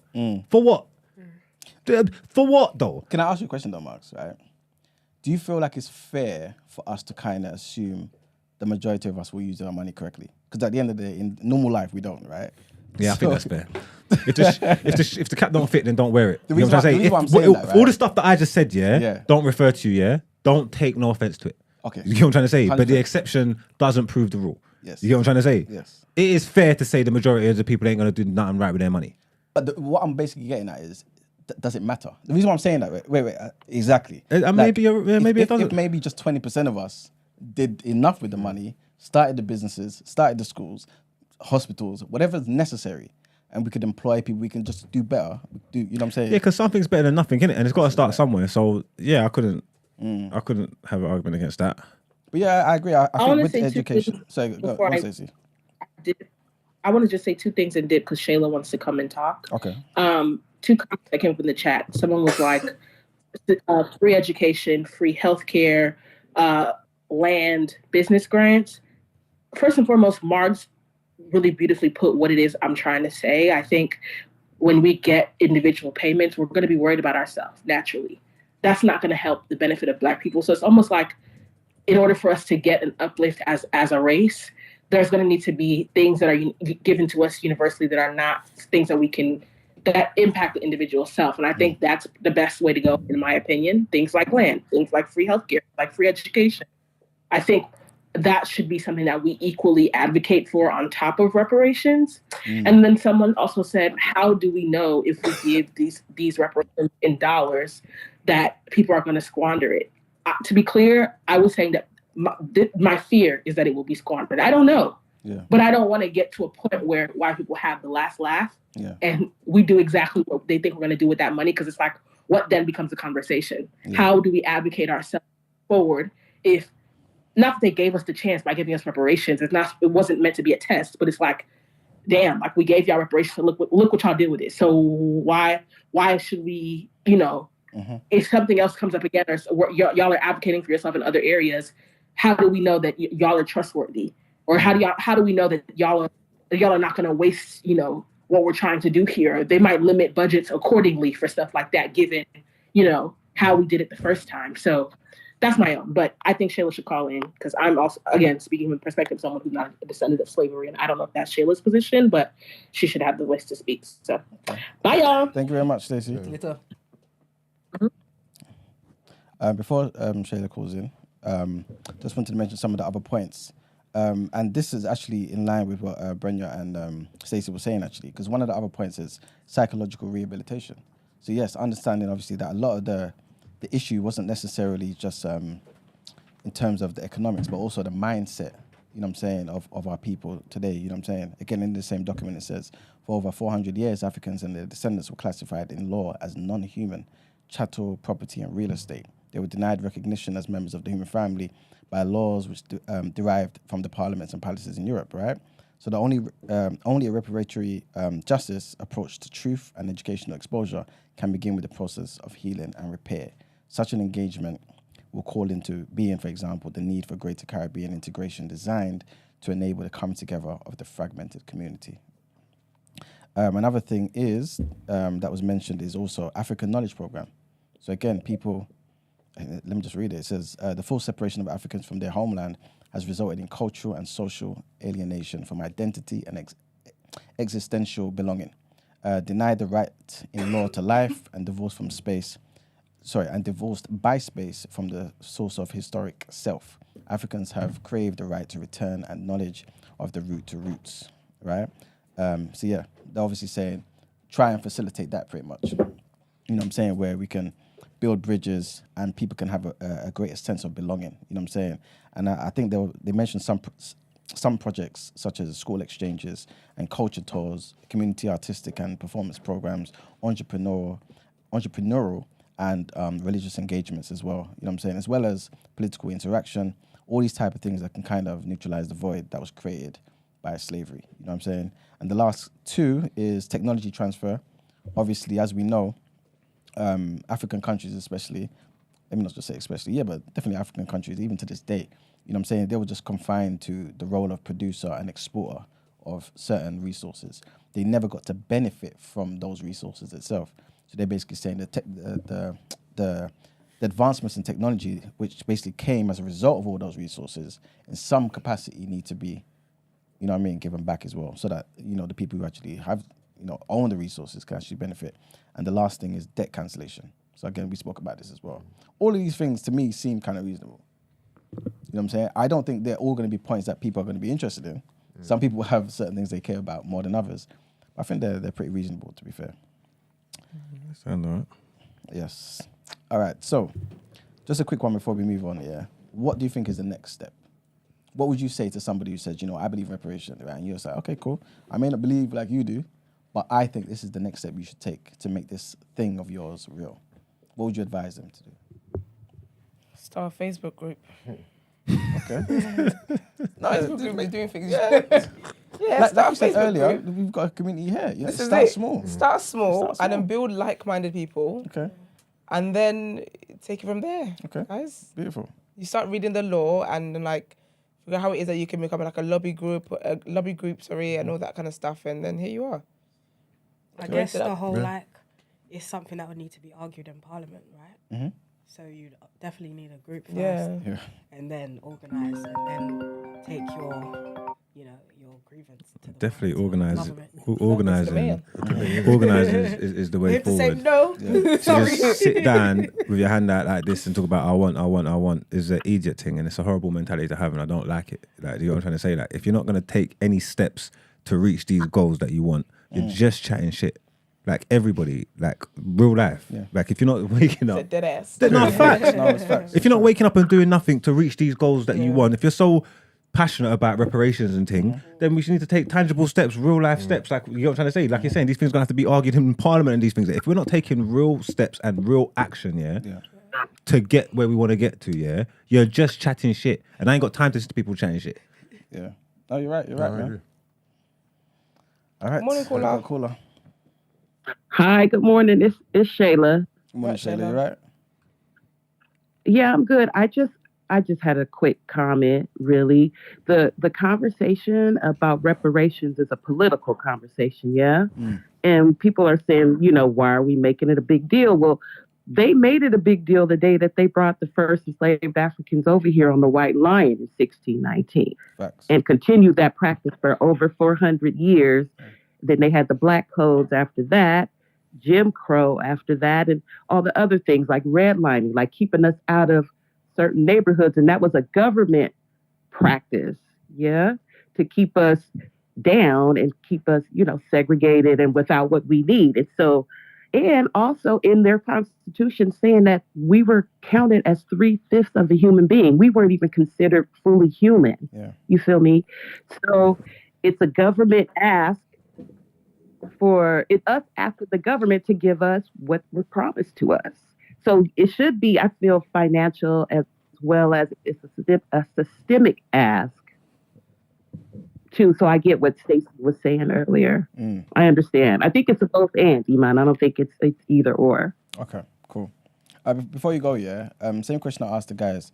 What do you think is the first step towards reparation? Like, really getting it? Like, what should be the first step that Black people take?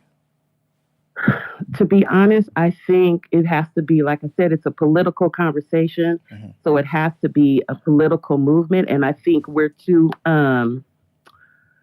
divided, you feel me, to really come together and say, yes, this is, I think conversations happen in different sections or sectors, but we as a whole, at least in the United States, haven't come together and say, yes, we've been owed this. It's been a part of the American culture to treat Black people a certain way. So we as Black people, like we banded together for civil rights, need to say, no, the United States owe this to us, period. Yeah. Am I answering your question? Yeah, you are. You did. All right. Thank you very much, Shayla. Okay. Appreciate it. Thanks, Shayla. You're welcome. Thank you. Also, when you say that Black people are divided on this, do you mean that in terms of what they want out of reparations? I think that but too. aren't everyone allowed to want what they want? Things. No? It's that too, but I think it's also in terms of like community. Like, some people don't even agree that they're Black, or what type of Black are we, or you know what I'm saying, or what do you identify with? And since we can't be one, how do we then fight this? You know what I'm saying? Light skin, dark skin, brown skin. I mean, but isn't it based on plantain. It's planting. Yeah. So if you don't qualify, I'm just saying, you don't qualify. No, Yusuf saying a good thing there. Like, so what you say? Yeah, go on. No, he's basically saying, isn't it just based on your ancestry? You know what I'm saying? Oh, yeah. But the reality is, there's some people in America who say, you know what, I'm not a descendant of a slave. Yeah. I actually was a native here. Yeah. So there's a new movement out there, not new, no disrespect to them, but there's a movement out there who say, you know what, we are the actual Native Americans. We're not, what do you call it? Descendants of slaves. You know what I'm saying? So those people there will say, we don't want the same reparations, or we don't belong to the same group as the foundational Black Americans. We're something else. Yeah. So you get that divide there. So it's like, okay, what's going on there? So they may want their reparations in a different way to this group, and so they may not want to you know what I mean, link up and fight the fight together, which causes issues. But yeah, I think that's pretty much it for the topic of the day, man. Thank you very much. Let's get into our next headlines.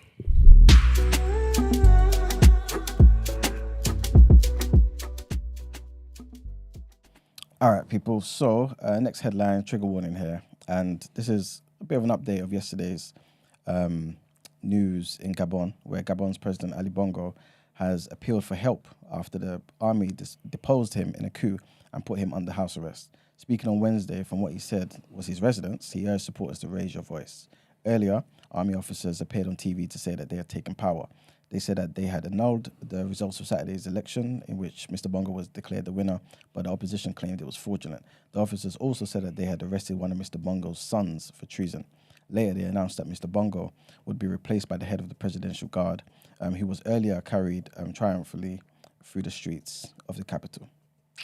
Next headline, actually back to Jamaica, man. Apparently, with the beginning of the new academic year set for Monday, September the 4th, the Minister of Education the Minister of Education and Youth, Favour Williams, on Wednesday indicated that since her last update on the 18th of August, 400 more teachers have resigned.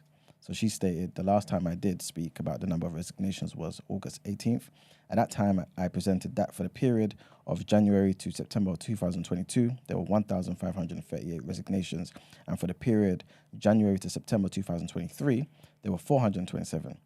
If we compare for the same period, January to September as of yesterday, the total would be 854, a decline of 44% in what we saw in the January to September of 2022. She added that 25,000 teachers still remain in the system. But obviously, this is a situation where it's like, why are so many teachers in Jamaica just resigning? You know what I'm saying? And the last headline is to do with COVID, man. So apparently, vaccines to protect at-risk people against COVID and the flu this winter will be rolled out a month earlier than planned in England because of the emergence of a new COVID variant. I've had it. What, the variant? I reckon I've had it. That was on the ropes. Serious? It was bad. I've had a few people tell me they got COVID recently. Yeah, it's About like a cold though. About 2 people, I think. Yeah. Wow. Did they have the vaccine? Oh. As in the old one? Oh, probably not. Okay, cool. I don't know, actually. I can't even speak for them. I don't know. Okay. Well, NHS England bosses said it could be very challenging. It could be a very challenging winter, I should say, if the variant increased the risk of infection. Anybody over 65, older adult care, home residents, and immunosuppressed people are to receive the jabs from the 11th of September. So if you're one of those people who want to get that, as in people who fit the criteria and want to get it, let them know that from the 11th of September, they're able to do that. The plan is to jab as many eligible people as possible by the 31st of October. Just a quick one. The UK's vaccine experts, the JCVI, advise that the following groups should be offered a COVID-19 vaccine this autumn. So residents in a care home for older adults, all adults aged 65 and over, anyone aged 6 months to 67 years in the clinical risk group, frontline health and social care workers, anyone aged 12 to 64 years who lives in the same house as people with a weakened immune system as well. So yeah, people eligible for free flu vaccines are listed on the NHS UK website. And that's pretty much it for the headlines. Time to pay them bills. Nice. Let's get into the People's Journal.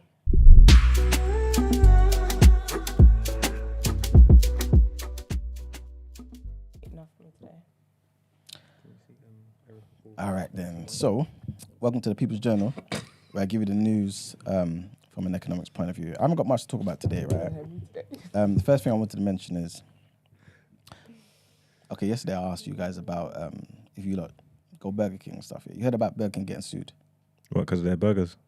Basically, false advertising. So what the burgers don't look like the pictures. Exactly. So they're getting sued. They used to be good though. What, the burgers? Yeah, Whopper slaps.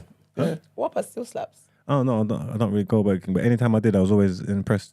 You got the best chips. I was like, they're all right. They always got the hottest chips. You got the best chips, yeah. I think McDonald's got the best chips. I think McDonald's got the best chips. Nah, because sometimes McDonald's chips, if it's warm, if it's lukewarm or it's all rubbery. Yeah, you always have to take it back. No, it's fake. You have to take it back. I haven't got time for that. I never leave the drive. I'm trying to drive and grow.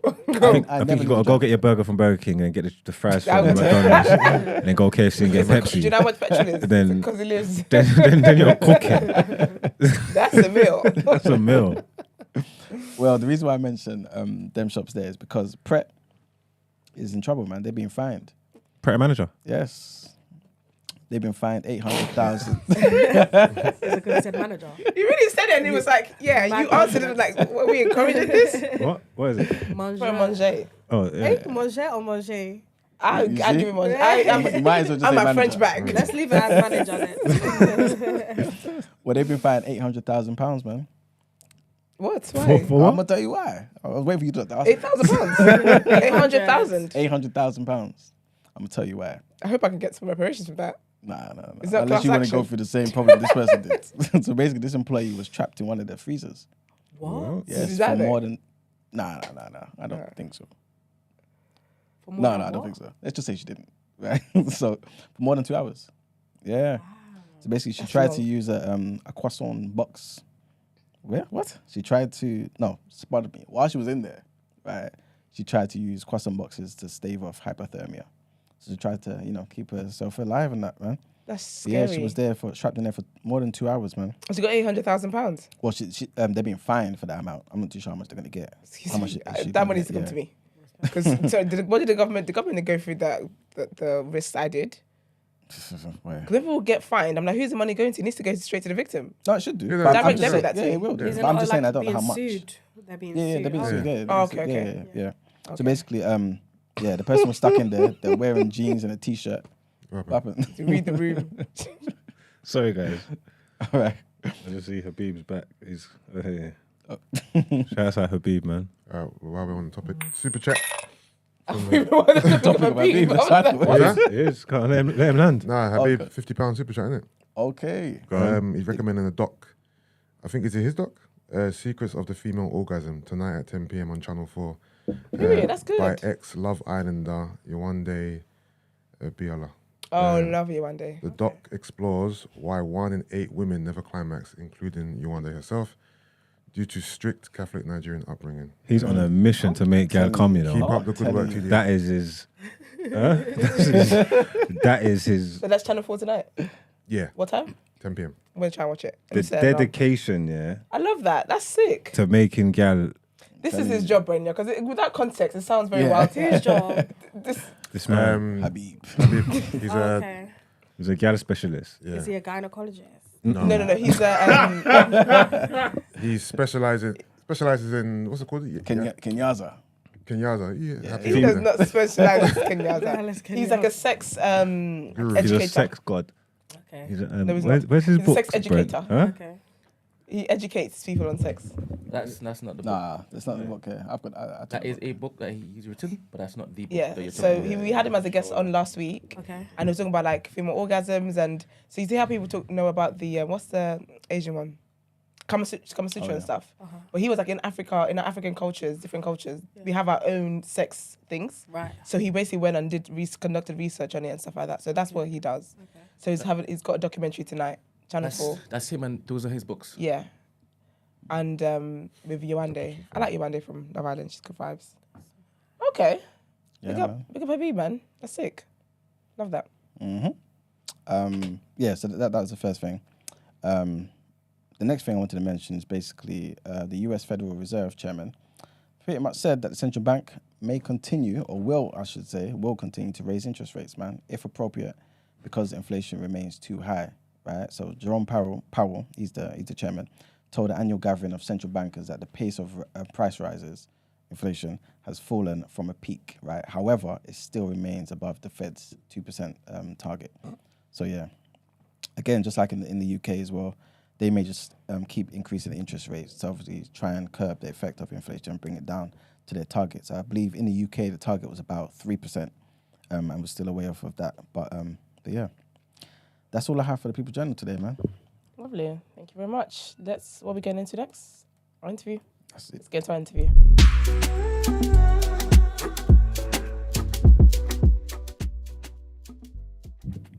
All right. Well, you've already seen her, to be fair, and you've heard her lovely voice, but we have a baddie with us today, the lovely Br3nya.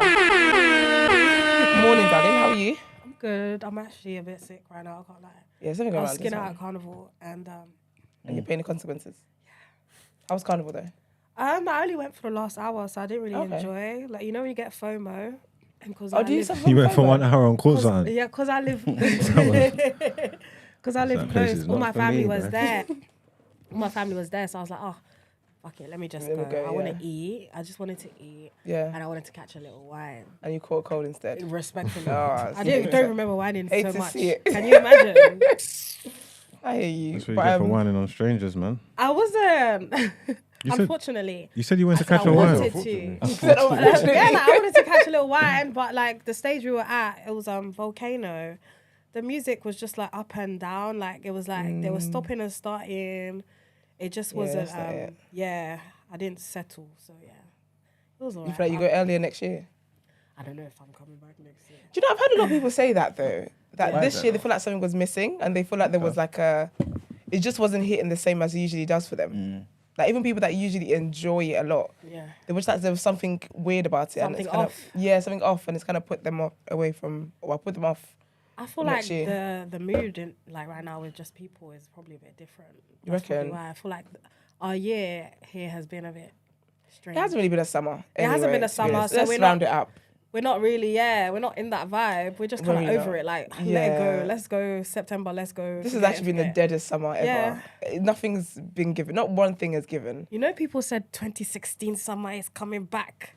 Like, they really held this one up as being... What a damn lie. Controller summer, like, literally. Maybe we need to just not look forward to summers anymore. Yeah. And just let it do what it needs to do. Yeah, just let it happen. Yeah, I guess. Yeah. But it's the weather actually didn't help. I didn't go to one barbecue this I didn't go to one day party. Who went to a barbecue? No, I didn't go to a barbecue. Did anyone host? No? No. Exactly. I did. You did? Yeah. Did you invite us? No, it was just like a family thing. Oh, you are ridiculous. Not like a big thing. But do you get it though? Like, so it would. Yeah, no one. That is just that tells you what someone was like. That's true. Barbecues like zero. We're not there. No. Crazy. That's a damn shame. Well, so before we get into our interview, we do have a game that we play with our guests. Yes. And we ask you questions. So they're like this or that questions, or what you like. I guess like a preference kind of thing. Yeah. And some of them have like actual answers. Yeah. Like factual, general knowledge kind of a vibe. Okay. We do have a leaderboard. Okay. Do we? We do. I'm yet to see it. I'm keeping it. Oh. It's up here. All right. So yes, I'm rooting for you. It's gonna be over a 140 beat. Beat. Grind beat. Yeah. Grind beat. But you got this because. So what? It's going fast. Yeah. I mean, because of the beat, you will feel under pressure. All right, that's fine. But you can take your time, but don't take your time too much because that means you answer less questions. Right, get it. Do you know what I mean? Got you. All right. And if you're not sure about answer, just say pass. Yeah, just say pass. Yeah. All right. Wait, hold on. Can we start from the bottom this time? Oh, is it? Okay. Yeah, because or are they different? No. Yeah, let's start from the bottom. Let's switch out. Okay, cool. All right. So, me, then you, then... Yes. Okay, yes, cool. Sir. All right. Everyone ready? All right. Ready, So brother? it's going round. No, so he's going to ask, I'm going to ask Then, Yusuf, Marks, and then we'll go around. But it's just still you answering. Okay. Yeah. All right. Start in 3, 2, 1. What was Mufasa's son's name in Lion King? Pass. Say pass. Pass. What country called the year of return in 2019? Ghana. Day or night? Day. What temperature does water boil at? 30 degrees. Name one of Uganda's neighboring countries. Kenya. Migos or Future? Future. Who is the most powerful woman in Africa? America, sorry. Hillary Clinton. What country does Shakira Richardson represent? America. TikTok or Instagram? TikTok. What postcode does most of Rough Squad come from? E9. That's an E. E9. Lastly, what's the most populated country in the Caribbean? Jamaica. We still You got another going? one, yeah. The beat is still going. the beat went down as well. Oh, Stefan or Miss Banks? Ooh, pass. I like both of them. Who came runner-up in the Women's World Cup? Runner-up? Yeah. In what? In the Women's World Cup football. Oh, Britain. Okay, yeah, we'll give that. Yeah, we'll give that. Yeah. I think he did well, to be fair. But some of them were not like. Mufasa's son is Simba. I know that, but my head was like, the little cub, the little cub. I was like, the little one. And but some of them weren't right or wrong. And then to be fair, with that Those are preferences. choices. You got the temperature one. You said, what did you say? She got that wrong. You got it wrong. Said There's 30 no way I degrees. got that Oh, it right. was What was 100. the Oh, my bad. the Do not Ross know code about answer? that. E3. Science is not my... No, I know it, but what did she say? E9. She said E9. Okay, What is it? E3. I was close enough. Yeah, I'm a West London babe, so And then I tried. the most powerful woman is Kamala Harris. I think it's a bit Debatable. yeah, debatable. It's debatable. When you look at the logistics in race who really? logistics, if you really, I think that's Who a has bit the power? subjective. Yeah, and then you got the Women's World Cup one. That was England. Mm-hmm. Yeah, it's all right. So good. You tried. I tried. Could be worse. We've had worse. But yes, so my introduction to you was from Good Food. Yeah, that's good. That was my first song. That was your first song? Yeah. Okay, how did that come about? That was like my first freestyle that I put out. I've been rapping from like 15, but I'd never like put myself out there. Okay. And I done like a freestyle on like Nicki Minaj's Chun Li beat, and everyone just loved it. Like certain blogs were posting it, whatever, and then everyone's like, "Oh, you need to turn this into a song." So I was like, "Okay." Then that was Good Food. So it's like my first freestyle that I put out there, like on Instagram, just became my first single. Yeah. And why didn't you said you started rapping 15. Yeah. Why did you never like put it out? I feel like I was like overthinking things. I definitely recorded a few songs. Yeah. But I don't know if I felt like I was ready. Yeah. I went the like education route. Okay. So I went to college, went to uni, studied history and politics. Oh, nice. And then when I came out, I got a job, worked for a bit, saved for a bit, and then I put out my first single and I left the job. Okay. Yeah. That's amazing. Yeah. So it was very like strategic. Yeah. Like a lot of people, obviously when they rap, they just do it. Yeah. Especially maybe like straight from college, they just go straight into it. But I think I always knew that there's a financial aspect to it, and I wanted to do it properly. Like I wanted to do it when I was prepared. Yeah. So that's why my journey was like that. I think that's so smart. Yeah, I guess. That's very smart. Yeah. Is Br3nya your name or like a stage name? No, it's my name. My name is Nana Br3nya. Okay. That's a double barrel name. Okay. But when I was trying to like put in my name on Twitter, my name is obviously spelled with an E, Br3nya. Yeah. But that at was taken. Okay. So I was like, how am I gonna switch it up, like, and still have the name? So I was like, oh, let me just put a 3. Let me just put a 3 in there because. Dude, that's so crazy. Yeah. Because you're Ghanaian. Everyone assumes that's. I just thought this was how it is in the Ghanaian dictionary. Yeah, it Right, works. Ghanaians have numbers in their names. Yeah. Like numbers for in their E, letters. for E, It's a we, backwards E, so it looks like Yeah. a thing, Oh, but it's okay, like okay. like a 3. But don't you guys have like numbers in your letters sometimes, in your Not words? Really? No, it's literally just 3. It's because Like there isn't that not letter. 3, but that it in- looks like that. Yeah, there's no letter for that in our normal thing. Alphabet. You know, like our normal pads, like on Oh, mobile yeah, phones yeah. and stuff. Yeah. So you just put a 3 because if that makes sense. What? So So I'm really- so confused. Wait, so that, Let me type up Ghanaian so alphabet. E doesn't exist in. No, there's your E, but language? there's also a as well. Okay. Oh, I get Yeah. you. So the is like It's like a backward E. exactly, Okay, so you guys are just substituting with 3. exactly. Yeah. Do you know what would be really cool if someone made a keyboard? I found the other day someone's got a Yoruba keyboard. So it's got so I've got it on my phone now, and it's like the full alphabet. Like even the funny ones with not the funny ones, but don't come for me, I'm not in the mood. But you know what I mean? With, Yeah, the, with the with little the dots. accents and all that Yeah. kind of stuff. That's so cool. Yeah, I just assumed like because you're Ghanaian. Yeah, no. I mean, That it was your- works. But I feel Yeah. like a lot of people get confused. Yeah. Like, I get called all sorts, like Br3nya, Yeah. Brianna, like, and they spell it in the maddest, like, you don't even want to know. And I feel like maybe it's a bit difficult for people, but I feel like it's quite straightforward. Yeah. No? It is Br3nya. Yeah. It's how it's spelled. Right? Yeah, I get it. So you were very strategic in how it is that you came into music. Yeah. Like, were you that way as well with your branding, would you say? I don't feel like I even considered it really. Really? I didn't understand branding until I'm still trying to understand it. Girl. I feel like when you're just you, Yeah. I feel like I considered like how I want to look, but which is a part of branding, but it wasn't like such a conscious decision. Yeah, I get you. I was going to ask as well, so when exactly did you start music? So, Brent, do you mind tapping up here? My water. Sorry, Brent. Sorry, Carnival will pay for its sins. Jab was there, man. So Boy. Who was there? Were you there? No? No, he's not jab jab. I'm not jab jab. That's funny. So yeah, so you said you started after uni. So how old were you then, if you don't mind me asking? I was 22-ish. Okay. 20, yeah, because when you come out of uni, you're 21. You're 21, isn't it? Yeah. Have you ever been signed or anything? Yeah. Are you still signed now? I'm not signed. I'm in a distribution situation. So I was signed to Virgin. Yeah. When was this? 2020. Okay. 2019, just before the lockdown pandemic. That situation, I won't say it went left, but I feel like the A&R I had at the time, he didn't really do me justice. Was that anything to do with COVID and that, or just? I feel like it was, but more because of the pressure he felt, and he felt like he couldn't make something blow in that period. Yeah, I was gonna ask that. Did you get signed off Good Food? Nah. Or you just got signed as an artist? So they didn't sign a single. They just signed you. They signed my single Plenty. Oh yeah. And they obviously signed me with like the hope of releasing projects. Yeah.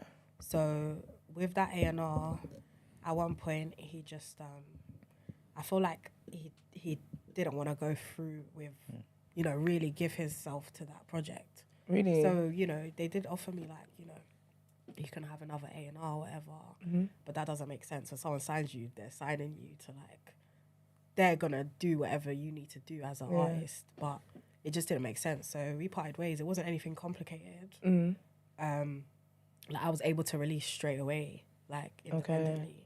So that from like 2021 to like 2023, I've been like fully independent, no distribution, and now I'm distributing again through Virgin. Okay. For those who are kind of new to you, how would you describe your sound? My sound, I feel like it's like Afrofusion. Yeah. Like, if I'm a rapper, like by nature, but I also sing. Like when I started like writing in general, like I didn't like I grew up as a singer, like before I ever wrote a rap. So I feel like that's why I kind of sit between Afrofusion. Like when it comes to my upcoming project, you're gonna hear a lot of my melodic stuff. Okay. But everything's got like an African undertone, African Caribbean undertone. So that's why I'd call it Afrofusion. I can't call myself a drill artist or a I have tapped into certain genres before, but I feel like Afrofusion is a nice kind of bubble umbrella for it. The kind of sound. Super chat from Chims. He's setting $1.99, asking you to spit bars. Who? Tell him that that's not enough. Spit bars. Spit bars for £1. Where the money there? £2. He's sending. He said £2. £2, yeah. God forbid. Ask him what his job is and if he'll do it for £2. He's a lawyer as well. He's definitely not. Would you want to be signed again though? I feel like when the timing is right. I feel like obviously it's definitely, if you can get to a certain level independent, you should do it. Yeah. Because there's benefits in obviously keeping most of the money to yourself. Like you got to split a lot of the money with the label if you do get signed. Yeah. They do still have a machine, like a really big machine where like certain things are just patterned. Like they can make things happen at the click of a finger. Yeah. But you see like people like Central C and them and whatnot, and they're able to do what they're doing independent still. They signed. He signed that though. Oh, is he just signed? No. Yeah, but you're right though, because if you do it independently and you build up enough of a following and fan base that the labels want you, then you've got more leverage when you're making your deal, innit? You know what I'm trying to say? Like if you're sought after and you're someone that they want, you're in a position of power, you can negotiate a good deal rather than someone that they've gone for has to just accept any crap that they give them. Because like you need them at that stage. Like if I was to sign right now, I don't think that makes sense because like technically I still need them. So I'm still building. Yeah. But if you come at a position of like power and like leverage, you'll be good. What's the real benefit of a record label in 2023? The money. Yeah. It's really like the advance, right? Marketing. Is that it? Nah, man. The machine's massive. Yeah. Okay. They've got too many connections. Like too many connections. Like I said, they can literally make something happen in like a click of a finger. If you have a song that's like doing all right, they put a big amount of money to it is gone. Like this, they say hits aren't made, they're marketed. And that's true. You can have banging songs. Like, I have so many songs that have good potential, but without the marketing spend and the push behind it, the machine, it's not going to get heard. Yeah. And that's the aim of music, is just to get heard, innit? So, and everything is money these days. People don't even really generate like natural like YouTube views anymore. It's really just a lot of ads. Yeah, yeah. And it's force fed to the people. Like, oh, I like this song now. Like, because you've heard it 10,000 times, you can't not like it. Yeah. So I definitely think there's still a benefit in labels. What about the whole distribution deal then? Yeah. So like how what's the difference between the two? And how distribution, I feel like you obviously get budget for what you're doing. It's not gonna be like the same amount as you would get in a label situation. Yeah. But you have more control. So like you're kind of calling the shots when you want to drop. They're not gonna tell you, oh, you can't drop on this day, like da da da da da. But you also get less help. Okay. You don't really get as much of a push. It's more like you and your team. You get given your budget, whatever, and then you do what you're supposed to do. You'll have support, but it's not as much as.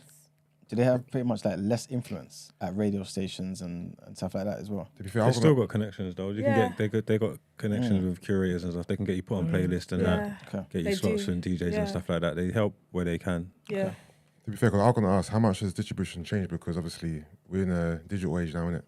Whereas distribution before was about getting your CDs into the stores. Right. Now it's just about getting your songs onto playlists and just pushing out to radio and stuff, innit? Yeah, but they put them on them, what they call DSPs or whatever. Yeah. They push them on everyone, innit? So it's like a one-stop shop. They'll just do that for you because you can get on there anyway. No, you mean you can put it on there yourself. You mean actually to push it and so it's visible? Not necessarily. Obviously that comes with it, innit? Yeah. Getting you put on playlists, they use their relationships. But but obviously when you're not with distribution, you pay. You can go and sign up to Ditto or something like that. You pay and they will distribute it for you. With that, they've paid her and they're doing it for her and they get it put everywhere as well. It's the same, like, so it's the same thing, but it's still different though, if that makes sense. No, but what I mean is anybody can put their music onto Apple and Spotify. Yeah, but they have to pay.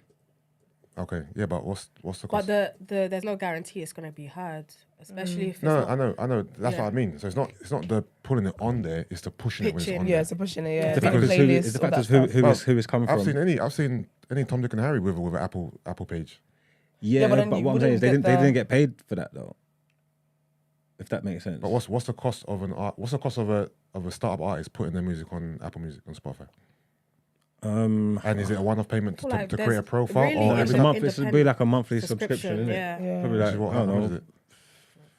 £15, £49 a month. I don't know. It could be. Which isn't a lot, really. You don't need a label to help you pay £15. Yeah, but say someone like Dill, they got hundreds of thousands of people just uploading their music all the time, and you can go and just get lost in the thing. When Virgin come to these people, you're getting all the and playlists. give them, it's different. It's weighted, isn't it? Like, you know what I'm trying to say? Like, it's something that's totally different. They're not just uploaded to a system. They've walked into a building, used their connections, had their relationships with their people. So already the song's already on the radar. It's already looked at different to the thousands of people who just paid to be on there. No, that's the discussion I'm trying to open up. Like, what is distribution like these days? Because we're no longer in the physical era. It's all digital. But they will still, if you wanted, is there record shops open there? They closed all of them now.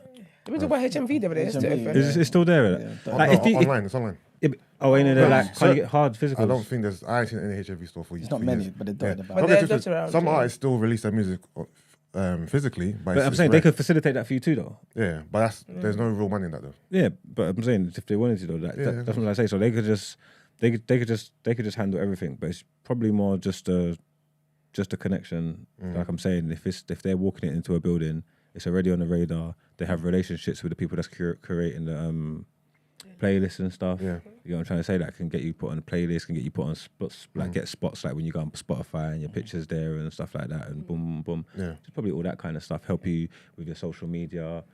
I think that's how I got verified and shit when I got my distribution with Orchard and shit like that. So there's things that the perks of it. There's perks of it, definitely. Was it difficult for you like to have your own team? So when you were signed, did they assign you a team? And now you're independent. No, you have to create your I feel own? like I kept the same team as before when I was independent. Okay. Obviously, you get given a team like your like head of marketing. Yeah. Your A&R. That's really the main team that you'll like kind of talk to. Yeah. So like you speak to them, but it's not like it's so distant. Okay. Sometimes you won't even. I don't remember people's names. I don't like. I really don't. So I feel like that's that kind of distance that you have in certain situations. Yeah. When it gets to that label situation. Yeah. It's kind of mad, but yeah, like you don't really know who's really handling your stuff. But I feel like you have to kind of do that due diligence. And find out, because having that personal like relationship will kind of do you better, because someone will look at you like you're their 9 to 5 thing as soon as 5 This is PM it. That's done. true. Yeah. I don't care if Br3nya's song is not uploaded. Like, I'll deal with it tomorrow in the morning. Like, you don't want that. That's true. Yeah. What's your thoughts on the female rap scene, I guess, in the UK at the moment? I feel like not a sigh. Definitely definitely lacking. Yeah, I was gonna say it feels a bit flat at the moment. It is flat. I do feel like the UK scene in general is flat. I was saying the other day, like, there's just no excitement for me right now. There's no moments. I feel like people are charting crazy and whatnot, but it's not like moments. Like, let's say, like, you know when Pastor Lou and Back Row G came out and it was My Family. Like, it's like those moments when NSG come out with options and people having moments, like cultural moments. I feel like we're lacking. That is, though? Everyone's sad. There is that. Everyone's sad. That is a word. But do you know what I think it is as well? I think like the whole TikTok thing is like helping, you know? Right. Because when I think about like all the moments that have been, there were songs that we knew from head to toe. Like with these is when I go to concerts, right? Yeah. And like an artist has to bring out someone, that was a real song. Yeah. I thought it was a sound someone just made on the app. Do you get me? You know, like that. We don't really see artists behind songs like that anymore. Do you get me? Yeah. And I think people's attention span as well is so, like, I feel like it has to be something that's trendy and there has to be some kind of dance challenge, and people are not just enjoy music. Yeah, it's anymore. definitely. I think TikTok has definitely has a play in that. Yeah. But I also feel like for female artists, it's kind of helping. Yeah. Because I feel like the UK doesn't really like have a system of support for female artists like that. Yeah. It sounds controversial, but I do feel like our scene is a bit misogynistic. I feel like when you see a female come out, music is in general though. The music is. But I feel like because when you look at America, the female artists are rich and they're thriving. I was going to say actually, even to parallel the female rap scene in America right now, it's thriving. You would say that they're on top in terms of. They are. Yeah. They are actually. I Spy, Sexy Red. Exactly. ETC. So when you parallel it to the UK, it's like, why is there such a big disparity between what's happening over there and what's happening over here? Yeah, I do feel like I said, I feel like the scene is quite judgy, or like when it comes to women, it is. I feel like the scene kind of accepts you either one way. Like I feel like if you come out and you're on like some like conscious shit, I feel like they might like you better as a woman. Okay. You mean here or US? Yeah, either that or you sound like Mandem. That's my personal opinion. So there's no space for like good time.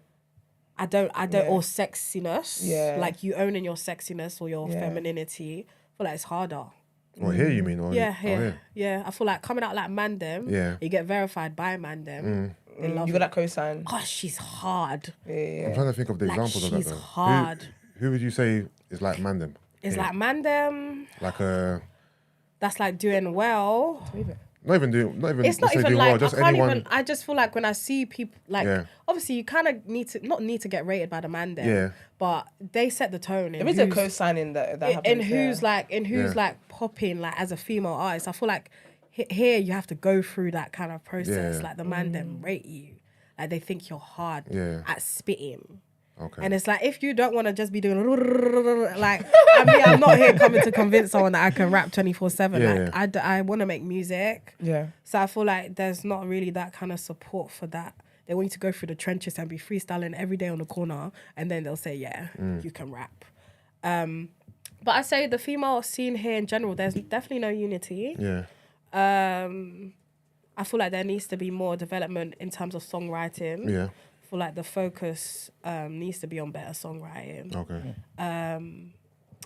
And probably I think they should focus a lot on branding, because what the American artists have got down to a T is branding. They do. You see Ice Spice, you see our orange hair, you know that's Ice Spice. Yeah. You see Sexy Red, you see the red hair, you know that's Sexy Red. Yeah. You see Megan, you see her twerking on her knees, you know that's Megan Thee Stallion. And so forth. I feel like if we focus more on branding and better songwriting, I feel like we'd probably be in a better position.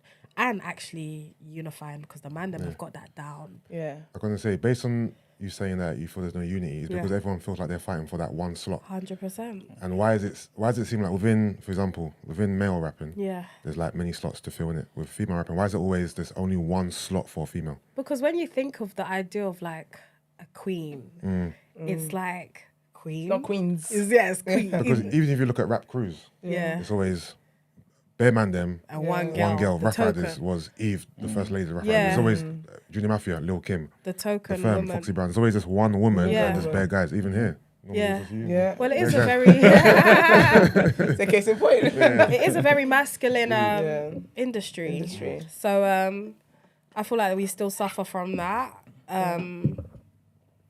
So yeah, that does create that kind of like fighting for a spot thing. Even like when I came out, like, you know, some people already tried to like compare you to people around you. That's like, you know, and like, like, and I get why people might start feeling that kind of insecurity, whereas they don't want to share their limelight or spot. So it's kind of sad, but I feel like it takes that individual to actually be like, nah, like there's actually money for all of us as well. Like there actually is.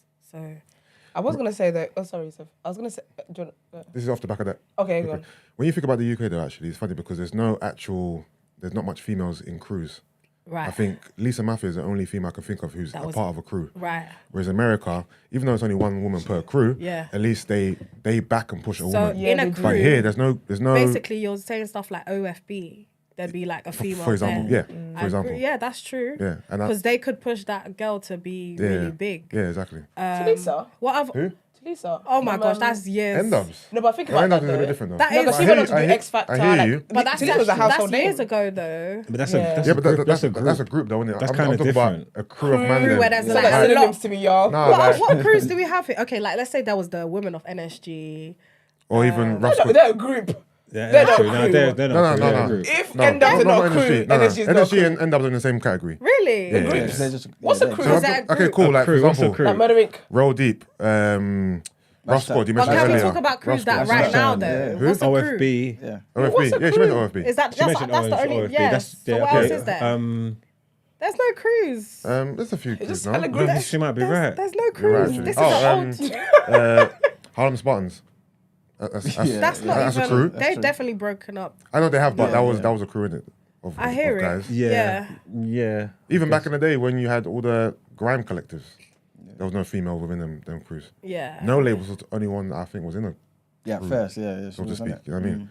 And you have to wrap your ass off to try and even get in. Yeah. I think my point was just that I feel like over here, the men don't really push the women. They don't really include them. The women are always separate. But that's what I said. It's a bit of it's a misogynistic thing. Yeah. Like, I don't want to say our men hate us. Yeah. But I don't think they necessarily want us doing music either. I don't really feel like they think they want you doing music as a woman. But no women over, especially over here, they don't make music for men. I hear what you're saying. The things that they talk about and the things that it's not. But do men make music for us?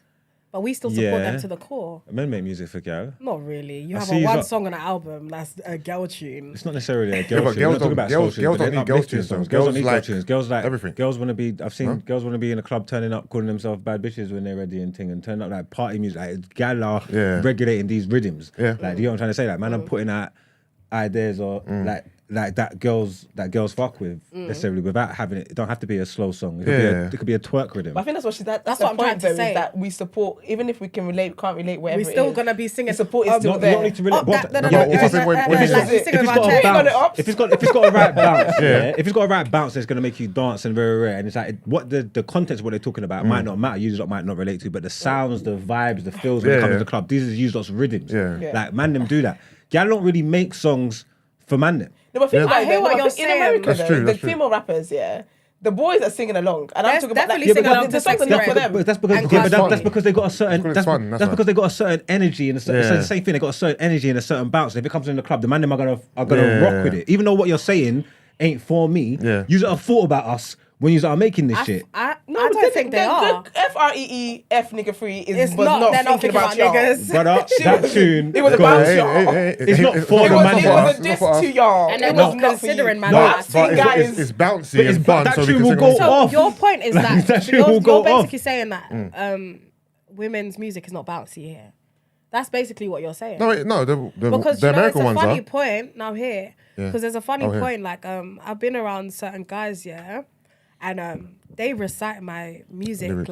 like word for word, Yeah. but I've never seen them post it or like and I was like, wow, you know this song, like Yeah. word for, that's mad. Yeah. Like I wouldn't even, I'd be witchcraft. none the wiser. Like I would not. Yeah. So I You feel like it's known, that yeah.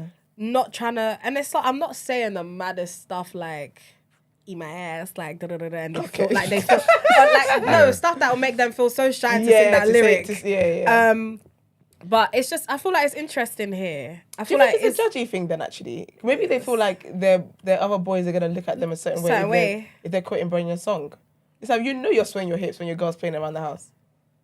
Nah, man, because man them will post like gal rhythms, Yeah. like R&B. Yeah. The So gal is- I was the gal- saying that's different. different. R&B Yeah, but the gal is different. singing. So, I'm wait, so are you saying saying they that want you you feel to like be an R&B girl, like they men- want you to sing your heart out. That's relatable to a man. That's because like R&B is different. I'm talking Yeah. about like female rap. Unless Okay. they're featuring on the song, unless like someone they rate has featured on the song, I they're hear. not gonna do that. But the point is that she's making is that they're listening to the music though. They just I don't think- I want think- to admit it. Yeah, the man they won't really admit that they're in the car bumping Miss Banks or Steph or whatever. But they'll happily say that I'm listening to Mary J. Blige or I whatever. think they will But- when the song's right. Say like a Steph song. Yeah. What's that? Is it Hurting Me or something? Oh yeah, Yeah. with French. Yeah. But that's the thing. There's got a French Montana. Rhythm. on it. It's a rhythm. It's a rhythm. And a man Yeah, will be in okay. his car running that rhythm. Is it because she's singing though, and it's because it's like a relationship song? I think because it's a cold song. I don't know. I hear what But you're saying, like, but you're not that's considering. No, I that's think one it's- thing I that think came to it's the mind. lyrics I could as see. It's a singing song. Breakfast as well. in America. It's a singing and it's a relationship They're the song. ones. And It is that, yeah. Trust me, I feel like that does come into play. Yeah. Cause like, who's your favorite female rapper here? English. Yeah, Damn, it's tough. right. My favorite female right now, probably Miss Banks. Okay. Like, who do you have on your playlist if you do? I've bumped because she released a lot of music in the last like 5 years. I've bumped quite a lot of it still. Okay, Marks. I don't listen to female rappers. Because when you're on the debate tables, like you see that show that you're on, and you have to put certain like albums. Is it you that listens to Little Sims or? Because No, Sims- I don't Sims listen as to well Little is cold. Sims. I got a lot of Sims is I got a cold. lot of pushback for what I said about Little Sims. okay, Why? I just What's remember your someone take? was a big fan. Can't remember what was I saying. No, what's your take on Little Sims? I ain't starting all that shit again. I said we did this. But man, a lot of man them do like a lot of man them do like Little what I hear. Sims. Yeah, she's alright. She Yeah. can rap. She can actually rap. To be fair to her. I like Lil Sims. But for again, I don't listen to female rappers, not just English ones. Yeah. The only female rapper that I actually like, and then obviously old school Foxy Brown, I think she's cold. Kim. Right. I never listened to Kim. Yeah, Like, Kim. I'm a Foxy. I I love like Kim, man. Foxy. I think Foxy's the coldest. Okay. But the only female rapper that I actually like that makes music that I enjoy for myself, like, is Cardi B. Okay. Oh, yeah, No, I forgot like, Cardi. I think Cardi's cold. It's got nothing to do with her being a gal. She's just cold. She makes dope songs. She fucks up features. Like, and Cardi's the only person that I could see myself listening to or playing or whatever. Don't stress your head. Yeah, no. Trust me, I'm an R&B man. But- I'm an R&B man anyway. That's But the first thing and is- foremost. I'm an Yeah. R&B babes before I even rap anyway. Right. And also, there ain't that many female rappers here. There's you, Banks, Steph, IVD. Who else is there? Trillery. Trillery Banks.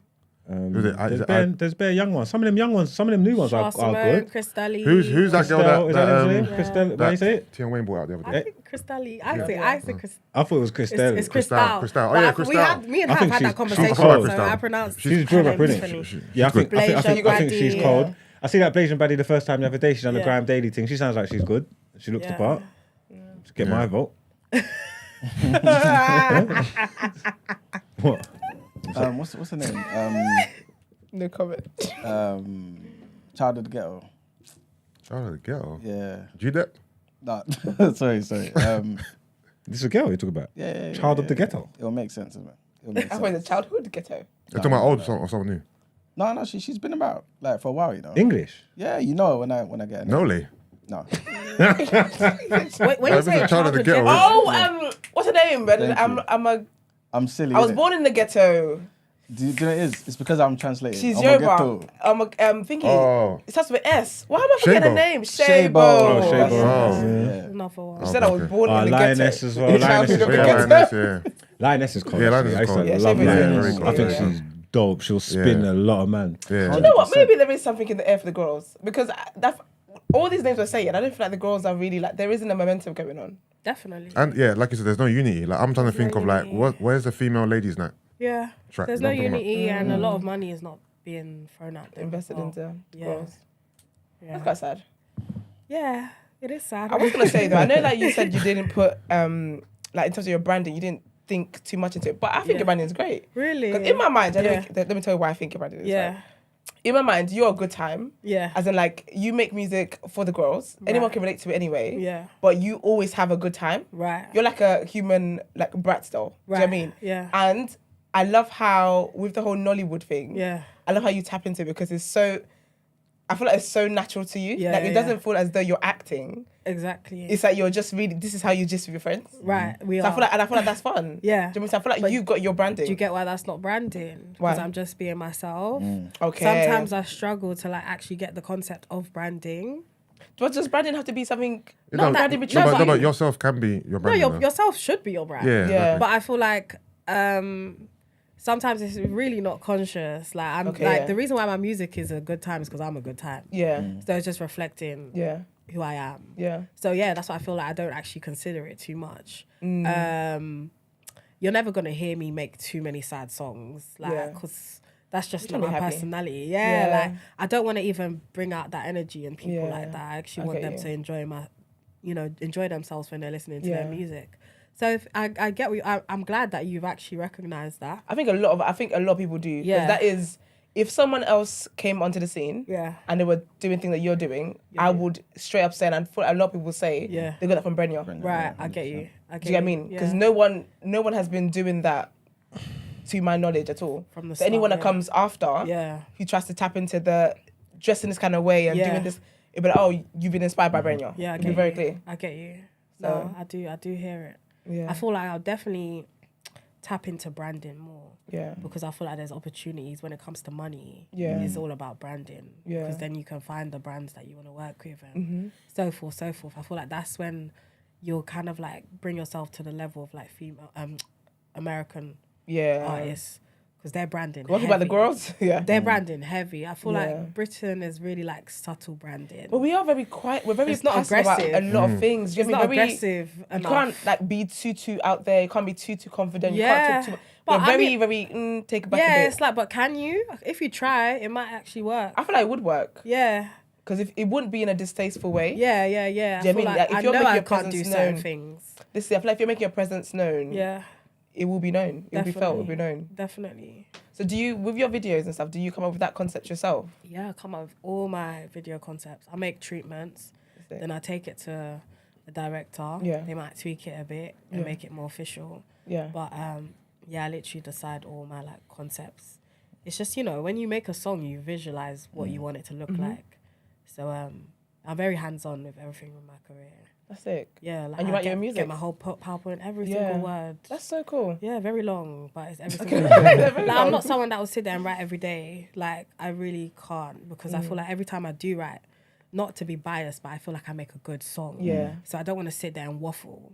And if there's no life experiences, what am I writing about every single day? Because life is not happening like that every day, like different experiences. So I'm not someone that will stay in the studio every single day writing my ass off. But I write all my stuff. So this is what I was going to ask you. You said earlier about how like women, the female songwriters, rappers should develop their songwriting skills. 100%. Like what's your like creative process like? I really just write from like my day-to-day experiences. Okay. Like if you said something to me like someone said something to me like, oh, you're dangerous, I'll just make a lyric out of that and make a song out of it. Okay. Obviously, when you're in the studio and I hear a beat that really like speaks to me, that's when like a hook will come up, mad hook. But I feel like in the past couple of years, I've been developing, I actually read on songwriting books. Like when I get around certain producers, in their studios is songwriting books. Okay. Like when I get around some serious songwriters, is books, and that's why I've been reading on songwriting. Like it's really helped me a lot. Like in my project, I feel like you'll be able to hear the development in my songwriting because I'm actually thinking before I write. I'm not just going off a vibe. And that's when the biggest like kind of like songwriting moments happen is when you're actually, there's actually like a art to it. There's a craft to it. Like so I feel like people should take that time to actually like learn how to songwrite because just because you're good or you got talent doesn't mean you necessarily know how to do that. 100%. Yeah. Do you not think though, like obviously I don't want to make this a man versus woman thing. Yeah. Because it's definitely not, right? Yeah. But do you feel like, because a lot of the time, especially like when like male rappers anyway, like a lot of the time they're just barring. And they're just sharpening their swords. Do you know why what I I'm feel saying? like men's music really cuts through a lot? I feel like they just don't care too much. Okay. And when they're in studio, more time it's a group of them. The group effort and energy. He might not necessarily be writing your lyrics, but he's gassing you and you lot are like, you're having fun. It really does, it transfers into the music. I feel like women, like females don't really go to the studio in groups and like have a vibe and da-da-da-da-da, like. And I feel like that's definitely one of them, like one of the reasons why it might not come out the same. Okay. Also, though, the aspect of what he's talking about, of like what you're saying, you don't do writing every day and shit. Yeah. It does. It prepares you. It prepares you for anything, if that makes sense. If you stay ready, you ain't got to get ready kind of thing, or some still sharp and still thing. So if you're just, because if you're borrowing every, like, especially for like the essence of rap, there's something that's said that speaks to like being able to spit, being able to kick it. Yeah. If we're in a cypher and there's other different rappers around and we're spitting, this you respect a man that can just go. Yeah. I'm trying to say, I hear that what can you're just saying. go. You know, like he got bars for days and he can just go and he does this. Like, you know what I'm trying to say? Like, and then when you're in the studio, hearing different beats and whatnot, you pull on all of those, all that experience, all those verses, and that's how you can just churn stuff out, innit? Right. And obviously, you don't just want to be churning out crap or whatever. Yeah. Don't get me wrong, but if you just work with them, I don't know. Obviously, I ain't even never had that work ethic. There's man who talk about they got 200, 300 songs in the studio. I don't know what you niggas be doing. They stay in there. Nearly every song I made Been released. was on. There might have been 2 or 3 that didn't make it. I ain't rapping for fun. Well, You know what I'm trying to say? your vaults are empty, yeah? What vote? I ain't got no vote. Have you heard everything I got? That's mad. No, I'm lying. The one you got no unreleased music is hilarious, bro. I've got unreleased music. I've got unreleased music, but majority of it, I feel like it's unreleased for a reason. I ain't sitting on nothing that I think's crazy. No, and the world need to hear this. No, and I there's that just side of sat on things. it. Because not everything needs to come out, of course. But then again, it's hard because there's songs that I've released when I didn't think they were good. I wouldn't have pushed it or released it. It wasn't my shit. But people heard it and they're like, no, this is good. This is good. Yeah. So it's all subjective, innit? I don't know. It's weird, but then I ain't got like 200 songs. Ain't nobody heard. I wouldn't expect that. I get what he's saying because I feel like it does help that the man them spend all their time in the studio.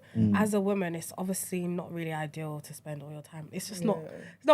It's not, like, but it's like we so like me. I'm really like princessy. Yeah. So I'll be like, oh, I'm tired. Like I want to go home. Okay.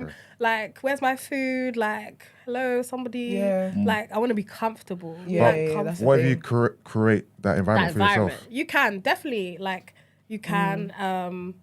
Even if you learn how to like engineer yourself as well, that's actually quite good. Yeah. Like I got a whole studio set up in my house, but I don't know how to use it. Oh. So it's actually quite. I don't know how to use it. I get like really tired of it, and I'm like, okay, let me just go find my engineer and go. But there's definitely ways to work around it. Like, I just feel like in general, I don't know. I don't think it's the culture for women though. It's the culture, yeah. Because when I think about it, when you were saying that, I was thinking actually, I remember when Cardi, her album, Invasion of Privacy, was that's her only album so far anyway. Yeah. But I remember around that time, she got pregnant or whatever else, and she made it a thing to be like, I did not leave the studio for X amount of days. So whenever like women are in that mode of I'm leaving in the studio, it's part of like the accolades of this is why this is so great. I did not leave the studio for this amount of days. Yeah. I don't think it's the culture with women to just be in the studio day in, day out. Yeah, definitely. But I feel like a lot of females do have songwriters anyways. And I feel like I really understand why. A lot of men are writing good songs for women. Like, if you see, like, even on Cardi's project, I don't know if you know Scripps Riley from here. He wrote on that album a lot. So it's like, you know, you have access, once you rise up the ranks, you have access to a lot. Like, those songwriters that are making the hits, like, you said that. they cost money, you know? Like, so it's all about access, you know, you don't really consider like the money. And you'll be surprised in this UK what man them have songwriters as well. Would you be opposed to someone writing music for you? I wouldn't be, but I feel like it depends what, I don't feel like I could take on like verses like that. Because it's like, I feel like my verses really do come from me. I feel like, because I sing as well, I don't mind, like, you can give me a song, I can sing it because I'm being judged off my vocal skill. Don't you have anyone you make music with, though? Like, so you, like a team. You don't bounce off, like, every single line of every single verse is yours. No one ain't giving you no ideas, no... If anything, they'll be like, I don't really like that line, change it. But... That's tough, man. It's tough. I mean, it's tough. It's crazy. Not like I'm not against like writing and like, you know, because obviously people are in like, they have all these camps, stuff like that. Yeah. You want to get in with people that you really can. But you should just put yourself around other musicians, because that's just how you're gonna create. When we're in the studio, there's like 4, 5, 6, 7 man there that rap. When you say other musicians, do you mean rappers? I mean, well, yeah, like just whatever anyway, basically, so they can help the process. Like, help inspire. You know what I'm trying to say? That because a man. These are men that this is people that do that. You know what I'm trying to say? That. If a man said something, and I've heard, yo, say this, say this. You know what I'm trying to say? After you say that, say this. That's cold. I don't feel like that's even like ghostwriting. That's what we're speaking to, though. Is that it's a male culture. For you guys to be in the studio and bounce off each other and stuff like that. Alone, like women, it's not. Yeah, it's not the culture. Like just you and your engineer. It's not really like that. That's what I'm saying. Your studio sessions, you need to fill it with musicians, rappers, singers. But why is that the case? So as girls, why don't you guys want to be in the studio with your artist friend and, you know, help create a vibe, help, you know what I mean, inspire her and stuff like that? In my mind, as someone who's not in the industry, there aren't that many like female rappers and singers like that, right? Where everyone. I feel like everyone is at different stages as well. There'll be someone who's just doing it whilst they're doing something else. And then there'll be, say, someone like Br3nya who's like, I quit my job already, this is what I'm going to do full time, blah, blah. So everyone's at different stages, do you get what I mean? So I feel like being able to be together, first I'm thinking the plans, like if the schedule's going to work, what it is that we're both doing is, we rapping about the same thing? The logistics time of you all just of have to go. It's just going to be long. Planning brunches is long. You know what it is as well? Going back to like talking about America, right? Because there's a lot of men in America that leech off the main man. For example, if you look at Meek, whatever, he'll have 50, 60 niggas with him at all times. Girls don't walk around with a bunch of girls because they're at work, they're taking care of their kids, whatever. But I feel like sometimes men just have more spare time, bro. I think it is the culture. Because why is it that you've got a rapper who's got a crew of 60 man following him around everywhere? But you guys jobless. I always think that, you know. There's no 50 women following around Nicki Minaj. Yeah, that's true. But then there's always it's not just your entourage. It's not just your brethren. Like you got weed man, like security. Yeah, no, they have little roles. No, they have little roles. I'm saying people that's helping with the music. It's got to be someone that's musically inclined. Just because you're there and you're my brethren, obviously you could take people's opinions, but sometimes it's like, shut up, man. This ain't even your story. Like, when you get involved, don't get involved in my business. It's usually the man's taking. But you know what? I think it's a spare time because more time it is their friends. More than their friends. Like more time it is their friends. Yeah, but they might be able to rap though, if that makes sense. But their friend can rap though. Yeah, you're not really taking advice from man that can't. No, but sometimes, like we were saying, just creating that vibe, that energy, even just giving a little critique here and there, a little line. It helps so much. It helps, doesn't it? Even if you're not a rapper. Yeah, because I think as well with men, like men collectively, there's certain things you guys just have a interest in altogether. A lot of you like football together, so you can go football games with your friends. A lot of you wanted to be rappers and whatever else. With girls, we're versatile enough. We're diverse in the groups. Do you know what I mean? Like I've got one single friend. Yeah. Do you know what I mean? So like it's not, and some people, it's difficult. It is, yeah. I feel like you'd have to be intentional about it in terms of like maybe your industry friends, but again, people's schedules and stuff might not tally out. Yeah, like they're not. I'll come studio with me just to come and be like, why? Yeah. But when you think about it as well, with the American girls, like you brought up earlier, some of their songs have been written by men. Flipping Lil Yachty, whatever his name is. He's the one who wrote Thingy. He wrote Act Up. Yeah, and Foxy and Lil Kim had Jay-Z. Lil Kim had Biggie. Yeah. Who like, I don't know what male rapper like I can say like I've had like kind of like mentorship. Yeah. From. Okay. You know, I feel like I would literally benefit off that, but I feel like it's not that. That's sad. It's mad. Yeah, it's a very lonely craft. It feels very lonely. A woman. Yeah. Yeah, it seems so. Because even when we then go into like even the R&B girls as well, they have the same complaints. Yeah. Do you know what I mean? The UK R&B girls talk about, again, how it is. I feel like you have to go out of your way to bring the girls together and do a collaboration and be intentional that way. And even I can imagine that's it's a lot of like energy, yeah. It's tough. UK R&B is just tough in general for girls or guys. If R&B is your calling and you're from England, yes, tough out here, man. It's difficult. You know you're basically working on a new project, right? Yeah, it's done. Now. It's done now. Yeah. Oh, lovely. Okay, when's it coming out? Is it out? It's coming out like very soon. Like, okay, cool. I'll be announcing it in the next album, EP. Can you give us a little? It's a mixtape teaser. Oh, nice. I can't call it album because that's bare serious. No, you're definitely a princess. That's so serious. I can't call it EP because it's a bit longer than what a typical EP would be. Yeah. It's actually been a few years in the working, but it's changed so much. Really? Like a few years ago, it was just not that. The songs have just it's complete new songs. Because I just don't feel like that reflects where I'm at now. Yeah. Like, it's like now I'm like this. I'm proud of this. Yeah. I love that for you. Yeah, and I feel like when I get the accolades, I'm gonna know that I did do it a lot of it on my own. Yeah. Obviously, it's not the ideal kind of situation. I co-produce. Like I'll sit there and add this instrument. Yeah. I've got this in my mind. Like da da da da da. Make this sound like this. So I feel like a lot goes into it. Yeah. Even like the mixes and the masters. I'll hear that like there's a certain instrument that doesn't sound right. Yeah. It's that attention to detail that kind of sets your music apart. Yeah. And you was involved in that entire process. Every process. That's it, man. What producers did you work with? What producers? Yeah, on the mixtape. My main producer is a guy called Made in Paris. He's really cold, like he's up and coming, but he's actually really, really good. That's it. ATG, someone called Julian. Like it's people that I've worked with before, and like Dot Inc. They're the first people that have actually vocally produced me.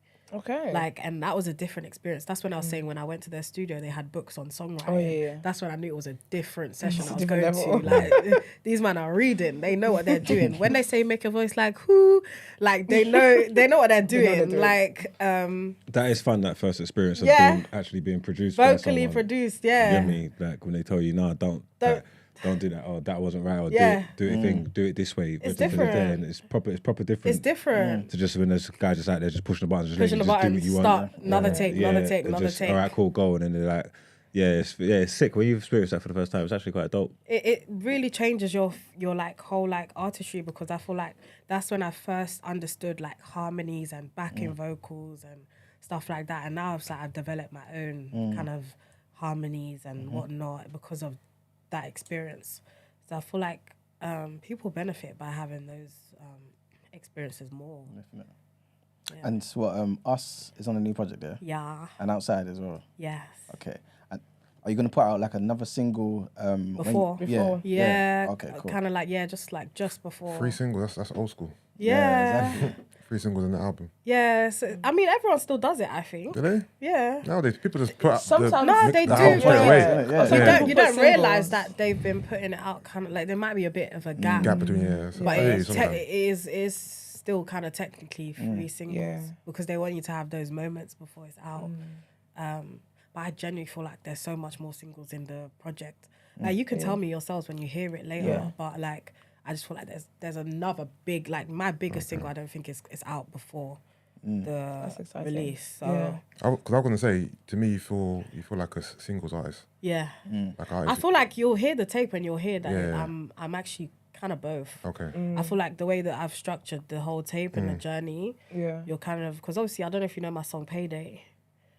That's the first song I put out this year. I must have listened to it. But when you hear that on the tape and you see the way the whole thing is positioned, That, you'll see that it's a project. That's sick.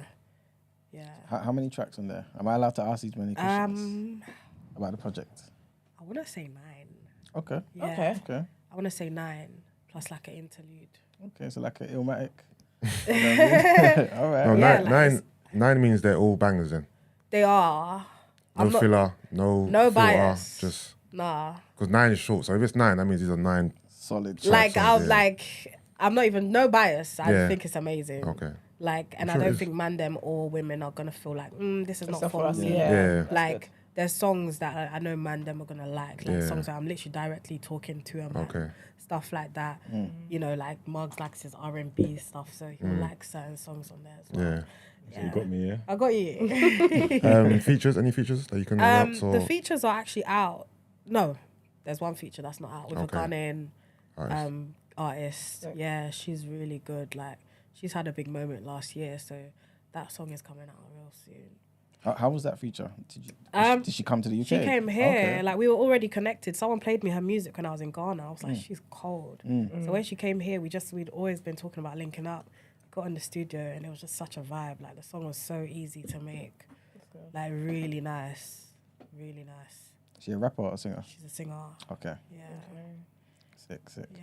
I'm excited. I'm excited to hear it. Yeah, same. I'm excited for everyone to hear it. I generally just want everyone to hear it. Yeah. That's all you really imagine, want, yeah. really, is to actually have people hear it. Yeah. And that's why people start doing madness before their album is coming. They start tweeting crazy things because they want people to tap in. Yeah. I don't know how. I'm not like that, so I don't know. Sometimes I'm like, how are you gonna get everyone to hear your stuff when you're not mad?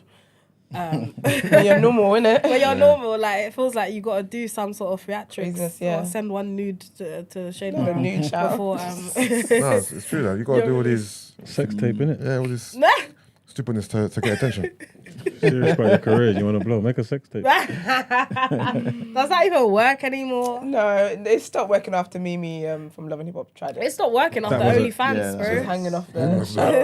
People don't care no more. They see titties everywhere. Yeah, that's the Nah, thing. The right it's- person ain't dropped on, man. We care. We care. Max is trying to put in that encouragement. If the right person in this UK dropped a sex tape, that would go off. I can't think. Throw in some Kenyaza as well. Kunyaza. I was gonna say, like, I love your music as well. I know, like, your creative process is how it is, and you speak on like real life experiences. Yeah. But like a lot of it's like women, like just girls having a good time, female empowerment in its own way, and love and just good vibes. Are you intentional about what the content of your music is, or is it just really how it is that you feel? I feel like it is how I feel. Like, I feel like I said, when I made Payday, I was genuinely reflecting on like my life in the last few years and the struggles. Yeah. So that's why the song is like Payday. It's really not about women or men or anything. It's just people that are struggling. You should listen to it after that and you'll see what I mean in terms of message. And there's a couple songs in there that is literally like more intentional. As in on the mixtape? Yeah. Like even when I made like Sis with Hamza. I was about to bring. I listened to that at the gym, you know. That's such a good. Let's get in the zone. Yeah. Let's do this kind of vibe. Sis, I just heard the beat and the concept came to me. Really? Yeah, I just felt like it was.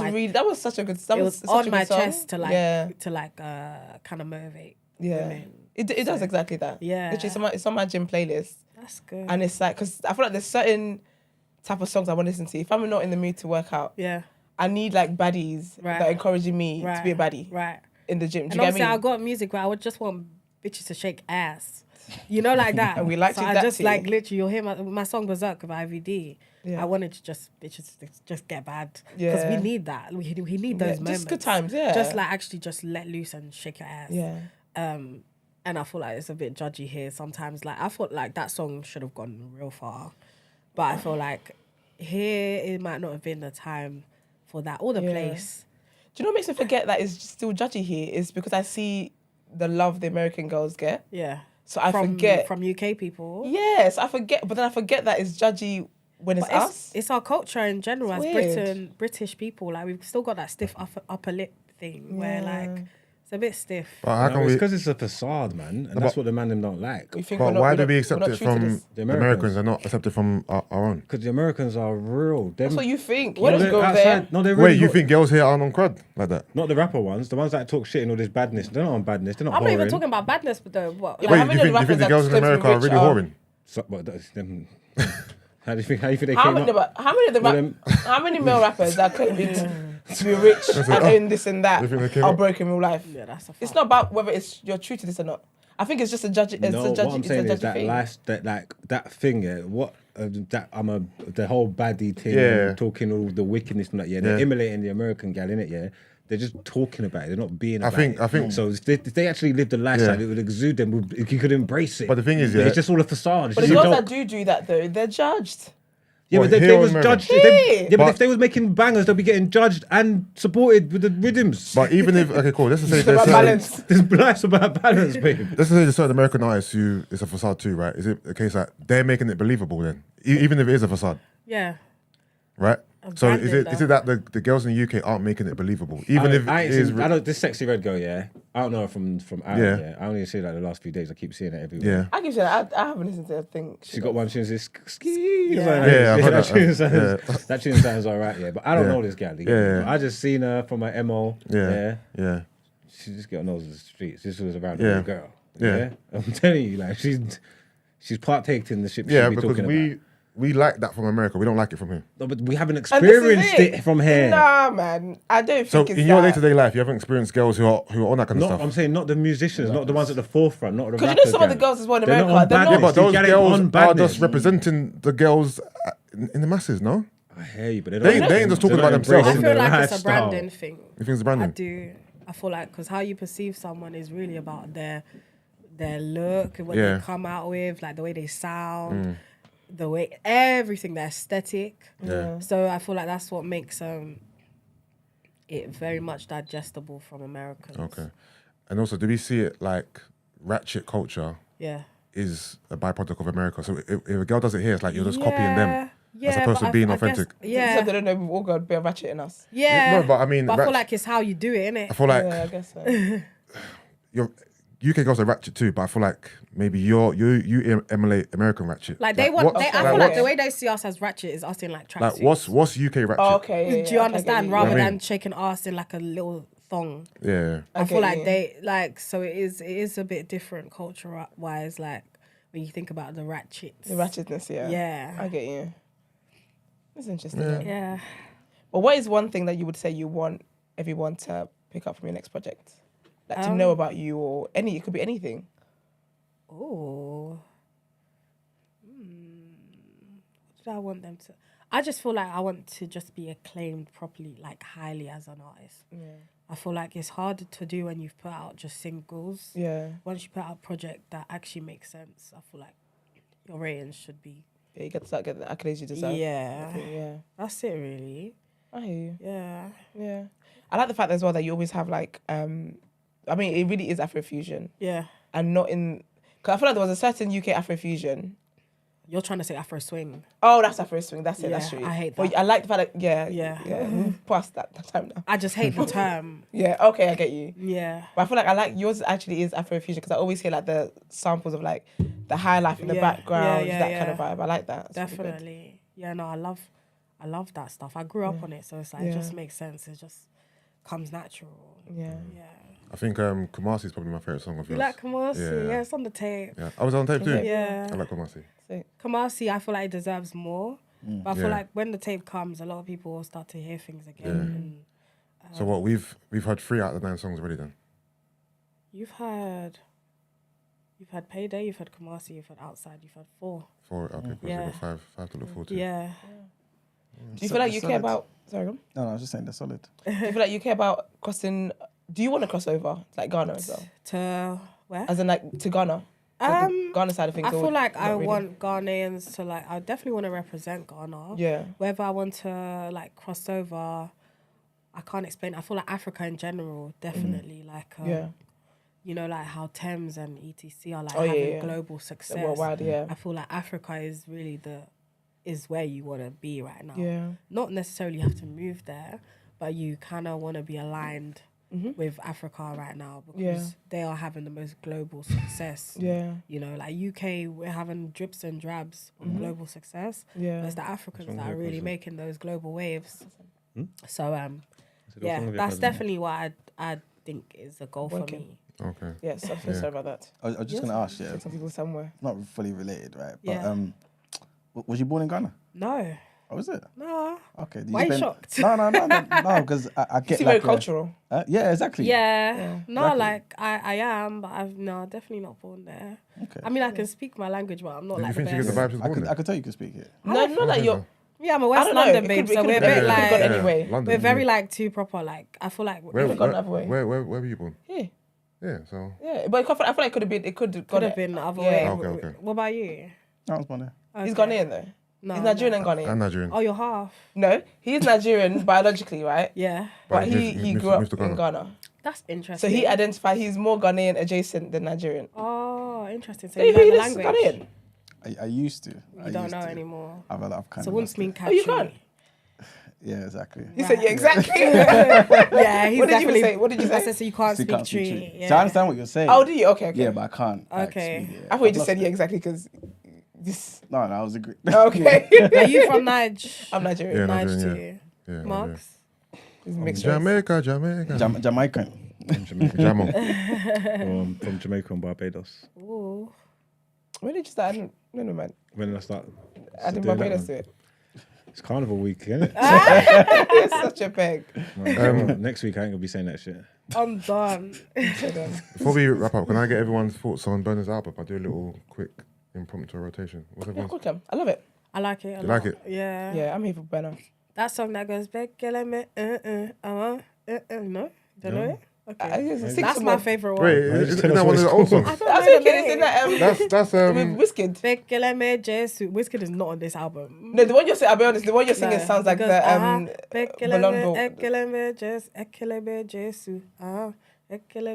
Yeah, I will revisit the album Yeah, and I see need which to- one yeah, it is you're I'm talking right. about. Let me find it because I need you guys to take it in. It's really good. But I really like it. I'm happy with it still. What's your thoughts on the J. Cole feature? I wasn't.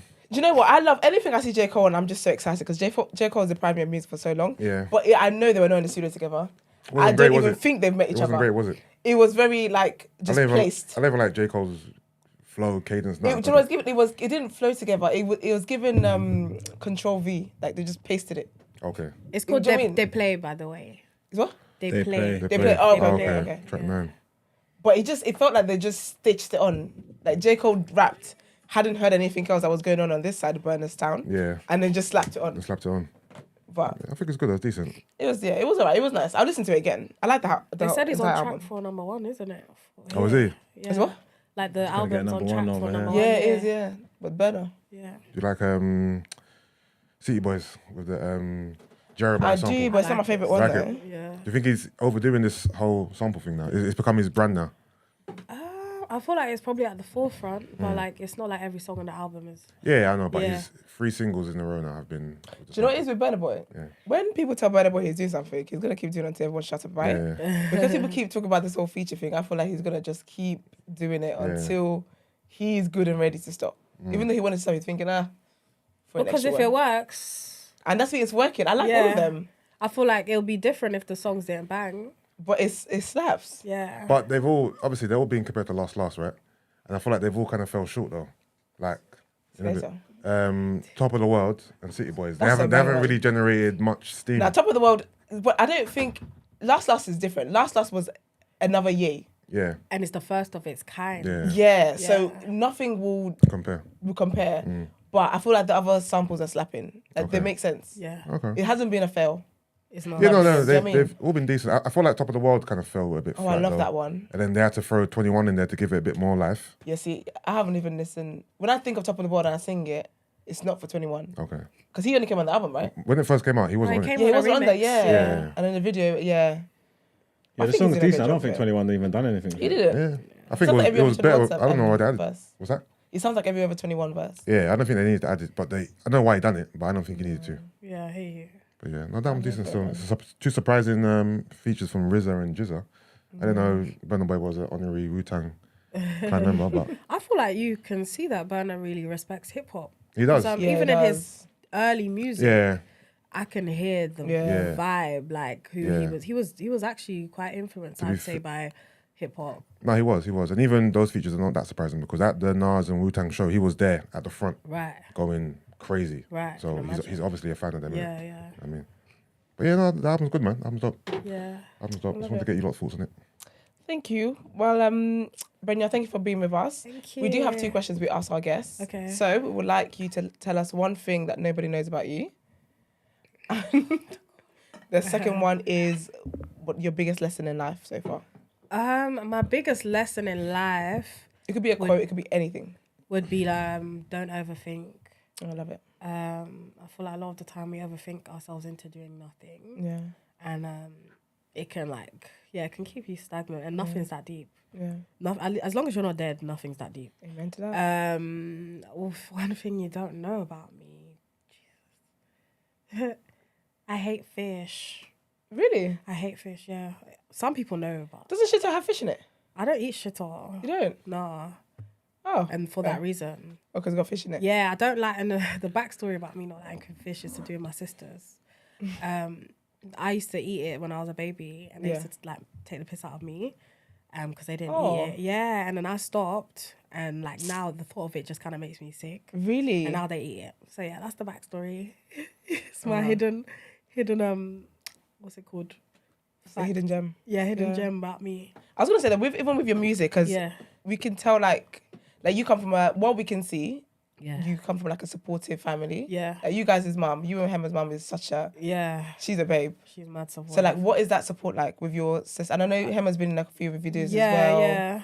What is the support like just for my mum or just in general? Just in general, family-wise. Yeah, I feel like everyone's mad supportive from the start. My even Good Food had Hema. Yeah. Everyone in it. My mum was very much supportive from the start. I feel like... Especially because I done what I needed to do as a child. You TikTok, but she's like, okay. Yeah, she's like, my daughter's gone to a very good uni. She's got a very good degree. Yeah. What more can I really ask for? But she's like Ghanaian mums are kind of relaxed in certain aspects. You can get you can get some that are a bit want to be too traditional, but she's very relaxed. That's and good. I feel like it has to do with kind of our father passing when we were young. Yeah. I feel like my mum never wanted to put too much pressure on us. Okay. Yeah. Because obviously there's a lot that goes into when you're missing a parent. Yeah. So she wanted to be as not lenient, but as just supportive as possible. Yeah. So I think that's definitely played a part in why she is the way she is. Yeah. Why she's always down to be in our videos and support our content. And I love that, man. That's really wholesome. She loves it as well. Don't get it twisted. She loves it. Oh, no, please, she's a great actress. Went viral. Show me. People on the road are recognizing. Oh, she's so cute. She loves it. That's sweet. That's cute. That is really, really sweet. I love that. But thank you so much for being with us. I loved it. Had a good interview. Really good podcast. I really do like it. Thank you so much. Insightful. Thank you, babe. So I hope you'll be back when your music is out. I didn't know much about it before. I've seen it on TikTok a few times. Okay. I'm not a podcast babe like that. I hear you. But I feel like it's really good. I feel like people should tap in for sure. Thank you very much. A lot of useless podcasts around, but this one is actually a lot of people didn't know Hema was your sister. They don't. I don't understand. How much can I put in people's face? Older or younger? Older. You should have said that when we asked you something people don't know about. Yeah. Oh, what's your sister? No, but they actually should know because it's in everyone's face. Yeah, everyone is. I don't know how much more I can I'm not gonna lie, I didn't know until... Really? Yeah. So no. Before today I knew, but when I knew you were coming on the show, I didn't know. Really? Yeah. That's so strange. That was last week. Yeah, I found out last week. You did it last week? Yeah. It's just what you said it was months ago you found out. Yeah, but I wanted to know that I didn't find out today. People feel like we're just good friends. Really? We don't look alike. We don't. But you sound alike, do we? Yeah, you sound like you look alike. Talking voice, yeah. I don't think so, no. And I feel like you can tell your no, she sounds different. Hema's got. I feel like your what's it? When you're funny, the sense of humor is the same. The same. That sense of humor is definitely the same. Yeah. But I feel like we look different, so that's why it's hard to tell as well. Oh. Yeah. I love Hema, man. Yeah. Love it. Good vibes. Good vibes. But I hope you come back when your project's out. We're looking forward to listening to it. Have we got a date for the project? Yeah. No, I can't prematurely announce it. Oh, I thought you could The manager's going to call her like, excuse It me. will take away from the announcement. rollout. I get you. Yeah, I get you. Has that been difficult in terms of like planning how you want to? Because obviously we're talking about like going viral for things and artists doing weird random things. 100%. Me, I'm in my head. I'm like, how are you gonna make enough noise, like for people? Because I'm actually not mad. Like that's what I say. I'm actually not mad. I don't move mad. I don't want to move out of character as well. So it's got to be just like, finding different ways of making your content. Like I feel like be true to you because you don't. The way your content is so digestible. And you're very likable. And it gets the attention it needs to get. Do you know what I mean? So don't put too much pressure on yourself for that. Just literally be you. Yeah, but if you guys see me tweet some mad shit, that's why I'm retweeting it. You know that I'm just trying to do we'll kiki along for the cause. Absolutely, yeah. we'll proud of the fake outrage. Don't judge me. Don't judge me. But no, I love it, man. Proud of you. Thank you. And let people. Well, it's on the screen to be fair, but Br3nya. Have you got TikTok as well? Are you active on TikTok? Everywhere, yeah. I'm active on TikTok. I love TikTok. And what's your TikTok as well? Same. Yeah, everything, everywhere. It's the same. Love it. Br3nya. Follow me. I love it. Nice. All right, let's get into our last headlines for today.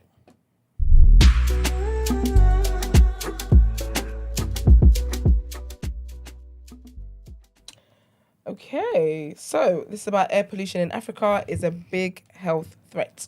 Air pollution in several African countries have now become as much of a health threat as well-known killer diseases like HIV/AIDS and malaria in the region, according to a new report. This is cutting life expectancy by as much as 5.4 years in the most polluted regions of the continent, the report's Air Quality Life Index, published by University of Chicago, has said. It has listed It has listed the Democratic Republic of Congo, Rwanda, Burundi, and Congo as among the 10 most polluted countries in the world. As Central and West Africa continues to grow their energy use, particulate pollution is becoming a rising threat, according to the report. It says Nigeria also faces a high pollution burden, with levels 4.6 times the World Health Organization guidelines in 2021. In Lagos, home to Nigeria's largest city with 21.1 million people, vehicle emissions due to long commutes and high sulfur content fuel, industrial emissions, and the use of diesel generators in the face of unreliable electricity supply contribute to high levels of urban air pollution. The report has also said that the issue of air pollution has received very nominal global funding. It says that while around $4 billion of funding goes to combat HIV/AIDS, malaria, and tuberculosis, the whole of Africa gets only $300,000 to deal with air pollution. Our last headline for today is about Australia. Australians will vote in a historic referendum on the 14th of October to decide whether to enact an Indigenous voice to Parliament. If approved, the vote will recognise Aboriginal and Torres Strait Islander people in the country's constitution and establish a permanent body for them to give advice on laws. The proposal is the subject of fierce debate in Australia. The country has not had a successful referendum in almost 50 years. For it to succeed, a majority of Australians need to vote yes. There also needs to be majority support in at least 4 of Australia's 6 states. The composition, functions, and powers of the body, whose advice would not be binding, would then be designed and debated by the Parliament. Announcing the poll date at a rally in Adelaide, Prime Minister Anthony Albanese called the vote a once in a generation chance to bring our country together and to change it for the better. The voice would be a committee of Indigenous Australians, chosen by the Indigenous Australians, giving advice to government so that we can get a better result for Indigenous Australians, he said. It was recommended by a historic document in 2017 called the Uluru Statement from the Heart. Drafted by more than 250 Indigenous leaders, the statement is considered the best, though not unanimous, call to action for reforms which affect First Nations Australians. Australia is the only Commonwealth country that has never signed a treaty with its Indigenous people, and advocates say the voice is an important step towards reconciliation. Indigenous Australians face disproportionate levels of disadvantage across society, something Australia has long struggled to address. In a way, that's reparations. You really think about it. But yeah, it's time to pay some bills. Let's get into the reaction.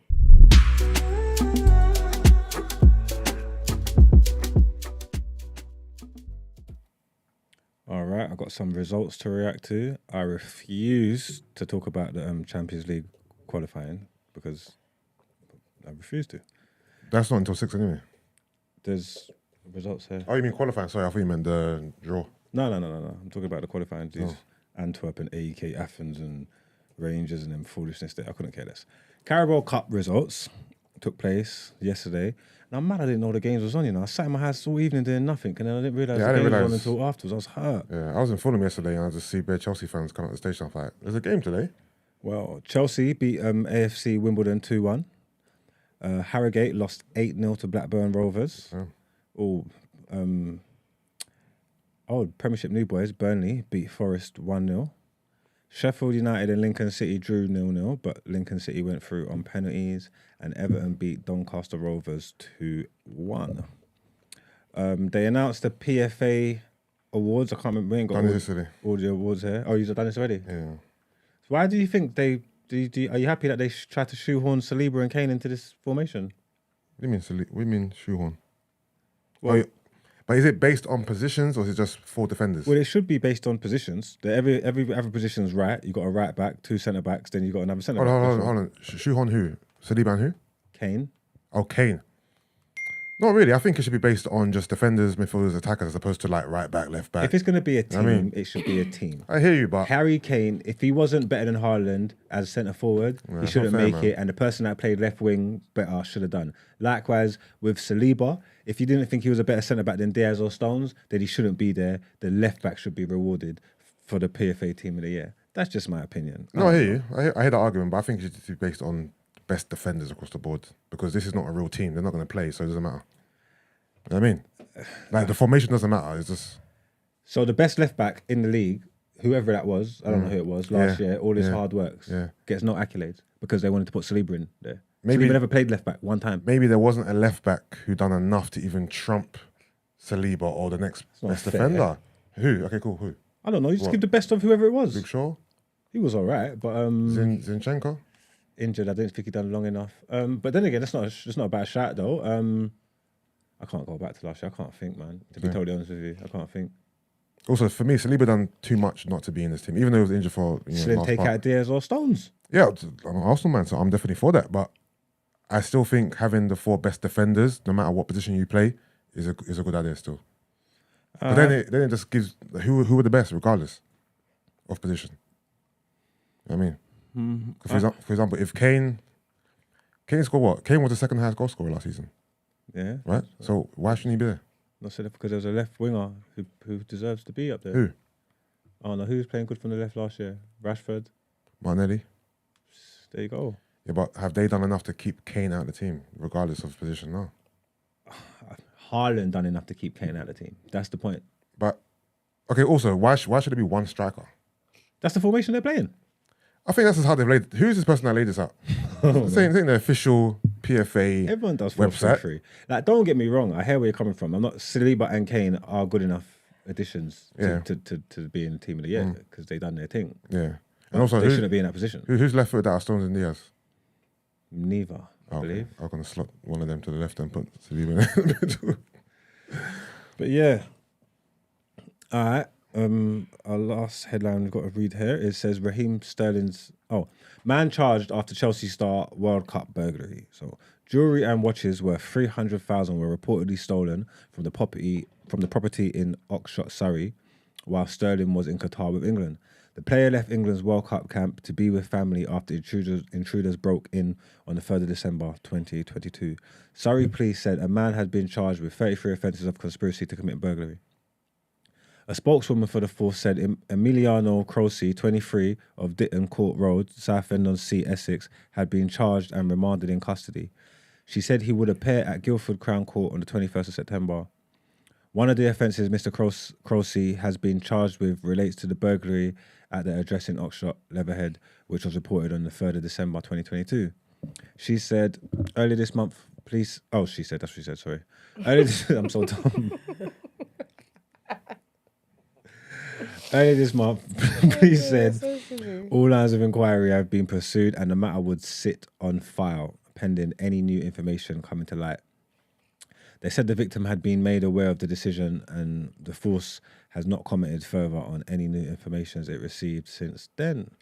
That's all our headlines. You see Ansu Fati's gone to Brighton? I'm going to mention that, yeah. He rejected Spurs, apparently. Spurs were in for him, and that was almost agreed, and then De Zerbi got on the call to Fati, and that was it. I think that's... Brighton bound. Arsenal fans hate Spurs, you know, because I didn't know the story went like that. Yeah, that's how it went. That's not how God delivered to me. Every headline I've seen has started with rejected Spurs, then went on to talk about how he got to Brighton. Okay. But for me, it makes sense. Him and Brighton makes sense. Him and Spurs I can see it. Well, anyway, it makes sense. You just want to go play football. Brent, did you do your YouTube on Ansu Fati? No, I didn't. Okay. Did I do what? No, this player, he didn't know who the player was. We said Brent. Yeah. No, sorry, Brent. I sorry. thought he was doing a nickname. I was like, No. But yeah, no, it's a good move for him, man. On loan, no obligation to buy. See if he balls out. I'm happy to see him in the Prem. Yeah. Basically. So I'm all for this. I'm not gonna be here tomorrow, so what's your thoughts on Sunday's game, man? The big clash, Arsenal versus Man United. What's your predictions? Is that Emirates, right? Yeah. Yeah, it's Emirates. Yeah, it's too soon for us, I think. Yeah? Yeah, if it was at home, I think it'd be different, especially with our home record and that. And obviously we always can get up for Arsenal. Like the form guide goes out the window and that. Yeah. When we play each other. Yeah. But our away record's abysmal, and I don't know. Stranger things have happened, but I don't see them getting it together at the Emirates. Yeah. It's a tough ask. You know what I'm saying? Yeah. So, yeah, hopefully. I think we'll take one each again this year. Both home fixtures. Fair. That's what I see. That could happen. I think I saw a stat or even the most recent results. We've won the last 8 meetings between us at the Emirates. Is it? Something like that. Maybe 6, that 7. Many? Yeah, I saw all the results. Yeah. Shit. Yeah. So hopefully that's a good omen.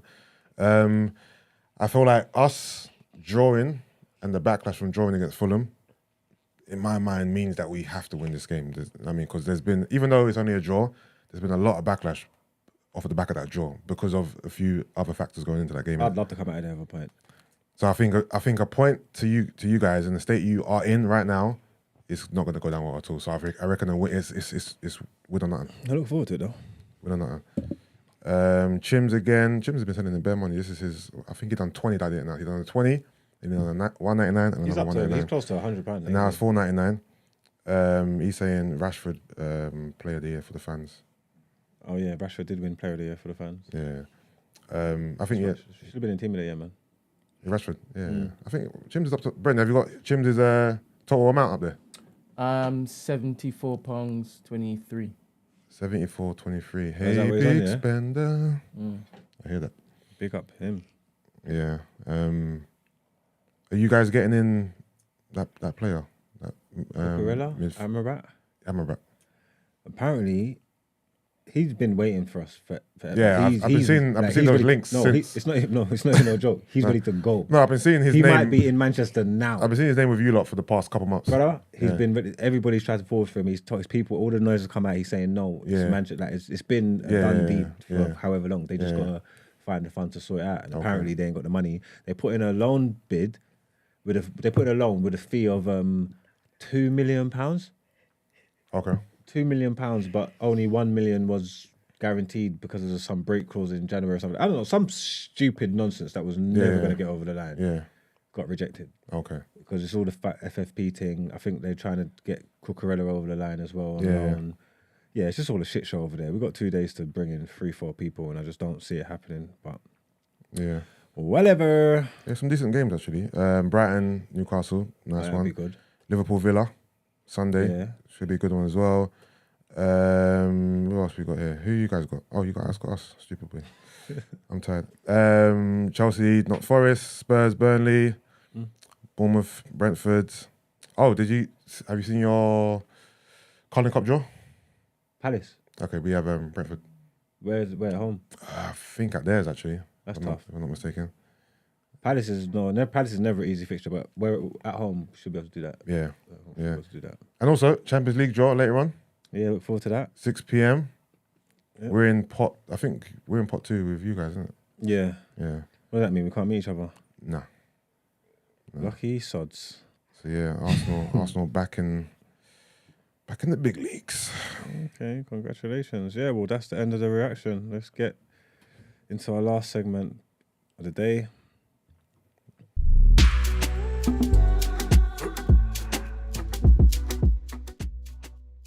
Yeah, I didn't think he was going to press it. Yeah, but I knew he was going to press it. Why? Because why is your sentence taking too long? Yeah. I'm building up suspense, bro. I was even Suspense for what? We know what's going to say it coming. for you for a second. I was like, is he going to say it? Should I say it? And he didn't say it.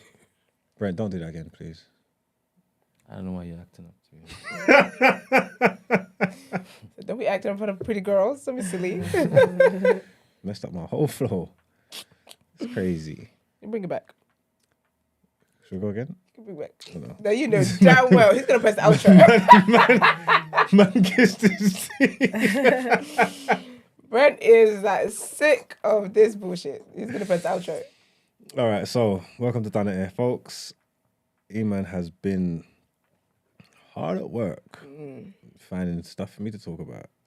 We don't have no visuals on this, and I think should come with a trigger warning for any meat eaters out there. But Liam Brown, 25, has pleaded guilty to sexual penetration with a living animal. Which animal? It was a cow. A cow? A little heifer. That's what it looks like. Yeah. He just looks like he's on like the hard drugs. He used like a bit of, a bit of meth, a bit of this, bit of that. Does he look like he needs to be chopping cows? He does not look like he... Who needs to be chopping cows? First of I know all- what you mean though. Some people you No, just they don't fucking mean didn't. no. No, I think what No he matter gets. how down bad you look, you don't need to be chopping cows. No, but I think I he means mean- that some people don't get some from humans. You know what I'm saying? So they No, got. that's a That's what I mean. No matter how No, bad I you know, look. but I feel like that's what he's trying to. I know. That's what you're trying to imply. Are But you saying they could have? There's other animals you can go to first before the cow? No, there's Yeah, no human animals beings. to go see. there's no animals, man. He's saying like deal with it yourself, like. Because you know what's fun? I thought he was going to go for like a nice little meek animal. So now I know he's a cow. He's definitely on the hardest drugs. Like the Would hardest. it be what? A meek animal's better? No, I'm saying no because I was going to call him a coward. Like, why don't you go for a bull? A cow would. Here we go. No pun Who intended. knew? Yeah. He's a sicko. Did you get jail time for that? He's gonna be Looks distressed. He's gonna be getting sentenced. And because basically, yeah, What kind of drugs? there is was people obviously they own a farm, innit? And Trigger there was warning. Sorry, I'm just showing the animal, so I'm saying trigger warning. oh yeah, I Oh, the victim. trigger warning already. Yeah, I think that's the Yeah, victim yeah, there. yeah, yeah. That one in the What middle. is it? Which one? That one there, the head bopping. That's the one he got. It's probably in a restaurant right now. They should protect the identities of the victims. I think that's how I would die. It's funny that you're outraged about these cows that you're just gonna go and lead to the slaughter, you know. And chop them up. Chop them up, you know, from get that well head done. to toe. Again. Gonna die messing again. Okay. Hold on. This might have a simple question. Oh Let me no, know. Yusuf. Is it stupid? Let's go. Is it? The crime is what? Indecent exposure, No, sex just in public. Penetration. Penetration with a Penetration. living animal. Oh, It's a living illegal. animal. Oh, that's It's illegal. it's a protected animal as well. Bestiality, innit? We said okay, cool. Bestiality, yeah. Yeah. Oh yeah, it's someone cows- else's property as well. and someone else's property, and cows are protected animals and things. So it's just Okay. all illegal all around. The people that own the farm, they was a bit worried that their cows was. I don't know, someone was messing with the cows or something like that because the cows were just moving strange. And I don't know. So they caught him in the act. Well, basically, because That's they was so worried embarrassing. about the cows and they thought the cows was moving strange. And I don't know how you would detect this. I don't know what signs. Now you know your cows, man. the cows. What they was moving honey or something. What? No, So I you don't can know. hear them. you hear them in distress. They're upset. They're crying and stuff. Not at the time. It's saying they didn't look. Basically, they thought the cows was moving strange. Yeah. Yeah. They thought the cows was moving weird, so they put surveillance there. Yeah. They put alarms and cameras to watch the cows because in the daytime they're saying these cows are moving strange. But again, I want to know what that looks like.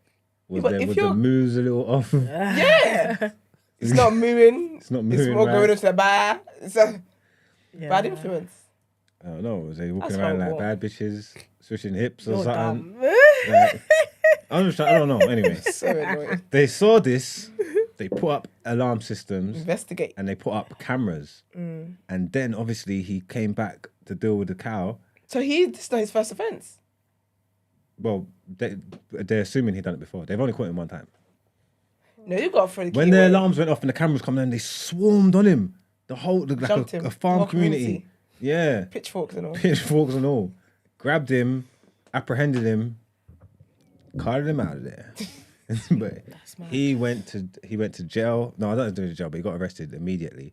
They've proved it, yeah, and they actually proved it because they took samples from the alleged victim, and his DNA was found. No, he is a sicko. In the cow. This is beyond sick. This is beyond my comprehension. I can't even lie. It's different. Because how? No, never mind. No, go on. It's just not doing it. What are you thinking? How you roaring cows? The how? Do you know what I mean? Like, it's a cow. It's a cow. It's massive. Yeah, because he's not even worried. There's like mad cow disease, like. There's loads of things There's he a could have lot of caught. things. Oh, you said how Crazy. wait, hold on. Like, how are you having sex? How are you trying to have sex with a cow? No, I thought you were implying that he went raw. As opposed to No, he didn't wear a condom. You think a condom was what? Anyone having They found his DNA in the cow. He didn't. No, because he had mad cow disease. I thought you were implying, he went raw. No, he did go raw. No, he did go raw. As opposed to, you should. Yeah, but you're saying you should have used the condom. No, you should have done it at all. I'm saying like, how do you even do it in the first place? No, like, trust me. He's not practicing safe sex. He's having sex with a cow. Yeah. Look, safe sex is the least of that man's a worry. DNA sample taken from the calf proved intercourse had taken place. So he went raw. Definitely. That's so disgusting. Again, this is Maybe beyond it was my a dare. comprehension. This is insane. Maybe like he's part of like his actually I can't say that. I'll get cancelled for that. Never mind. As you were. Nah, man. Christianity is real. Yeah, that's real because he was aroused. Yeah, I like big By butts a and I cow. can. I've actually read a book about something like was it? that, you know. It's like actual literature. Okay. It's more like a man that gets So it's not aroused. erotica? It was not no erotica. Well, It was actually that in guy would have school. been. It's about a man that gets aroused of like riding a horse. Okay. I forgot what the book is called, but Bet you obviously did. he didn't go and do nothing like that, but he was aroused when he was riding it. So now you're being turned on when you see a horse on TV. It's Ain't just that some some shit? strange stuff. How does this guy feel when he's in like Burger King and thing? Is he? I don't think that. Is he seeing them torn? He dead, must be torn, right? Seeing them Yeah. dead is not a thing to him. I think Yeah. he gets it when they're alive and. That's what I'm saying. He must be hurt when he sees Do you know them what dead. animals He smell has like? to be vegan, right? No. No, it can't be What? No, he You loves can't it, be man. vegan. You might as eats well it, eat- he chops So it. he's and eats basically it. a cannibal. That's You the can't worst be- crime Like than Jeffrey- eating with like burgers Jeffrey- in the Cannibal. world. He's not a cow. He's a human. Like No, but I'm Jeffrey saying that's like if a Dahmer. man. Do you want me- what? Dahmer. Like Oh, yeah. Jeffrey Dahmer, like he he was done fucking man whatever and and he eating them, ate innit? them. Yeah. Cannibal. Yeah, but fucking them doesn't mean he loves them. On my days. No feelings attached. Yeah, there's no feelings attached. It's just sex with him. This is not a conversation. This is not a real conversation. It's crazy, though. I'm over this. I'm done. This is sick. No, it's actually sick. That's wild. Boy, there's people go acting crazy again. But Liam, you are well and truly done at Air, man. That was crazy. Was that him on the scene? What, this? Yeah. No, I think it's coming from court. Oh, okay. I think it's coming Oh, from you're court. looking all distressed. It's probably just. Now you know you're not distressed. He's upset he's going to jail and there's no cows in there. Respectfully. Sicko. He's sick. But Liam, yeah, you're definitely done at Air, man. So let's get into our outro.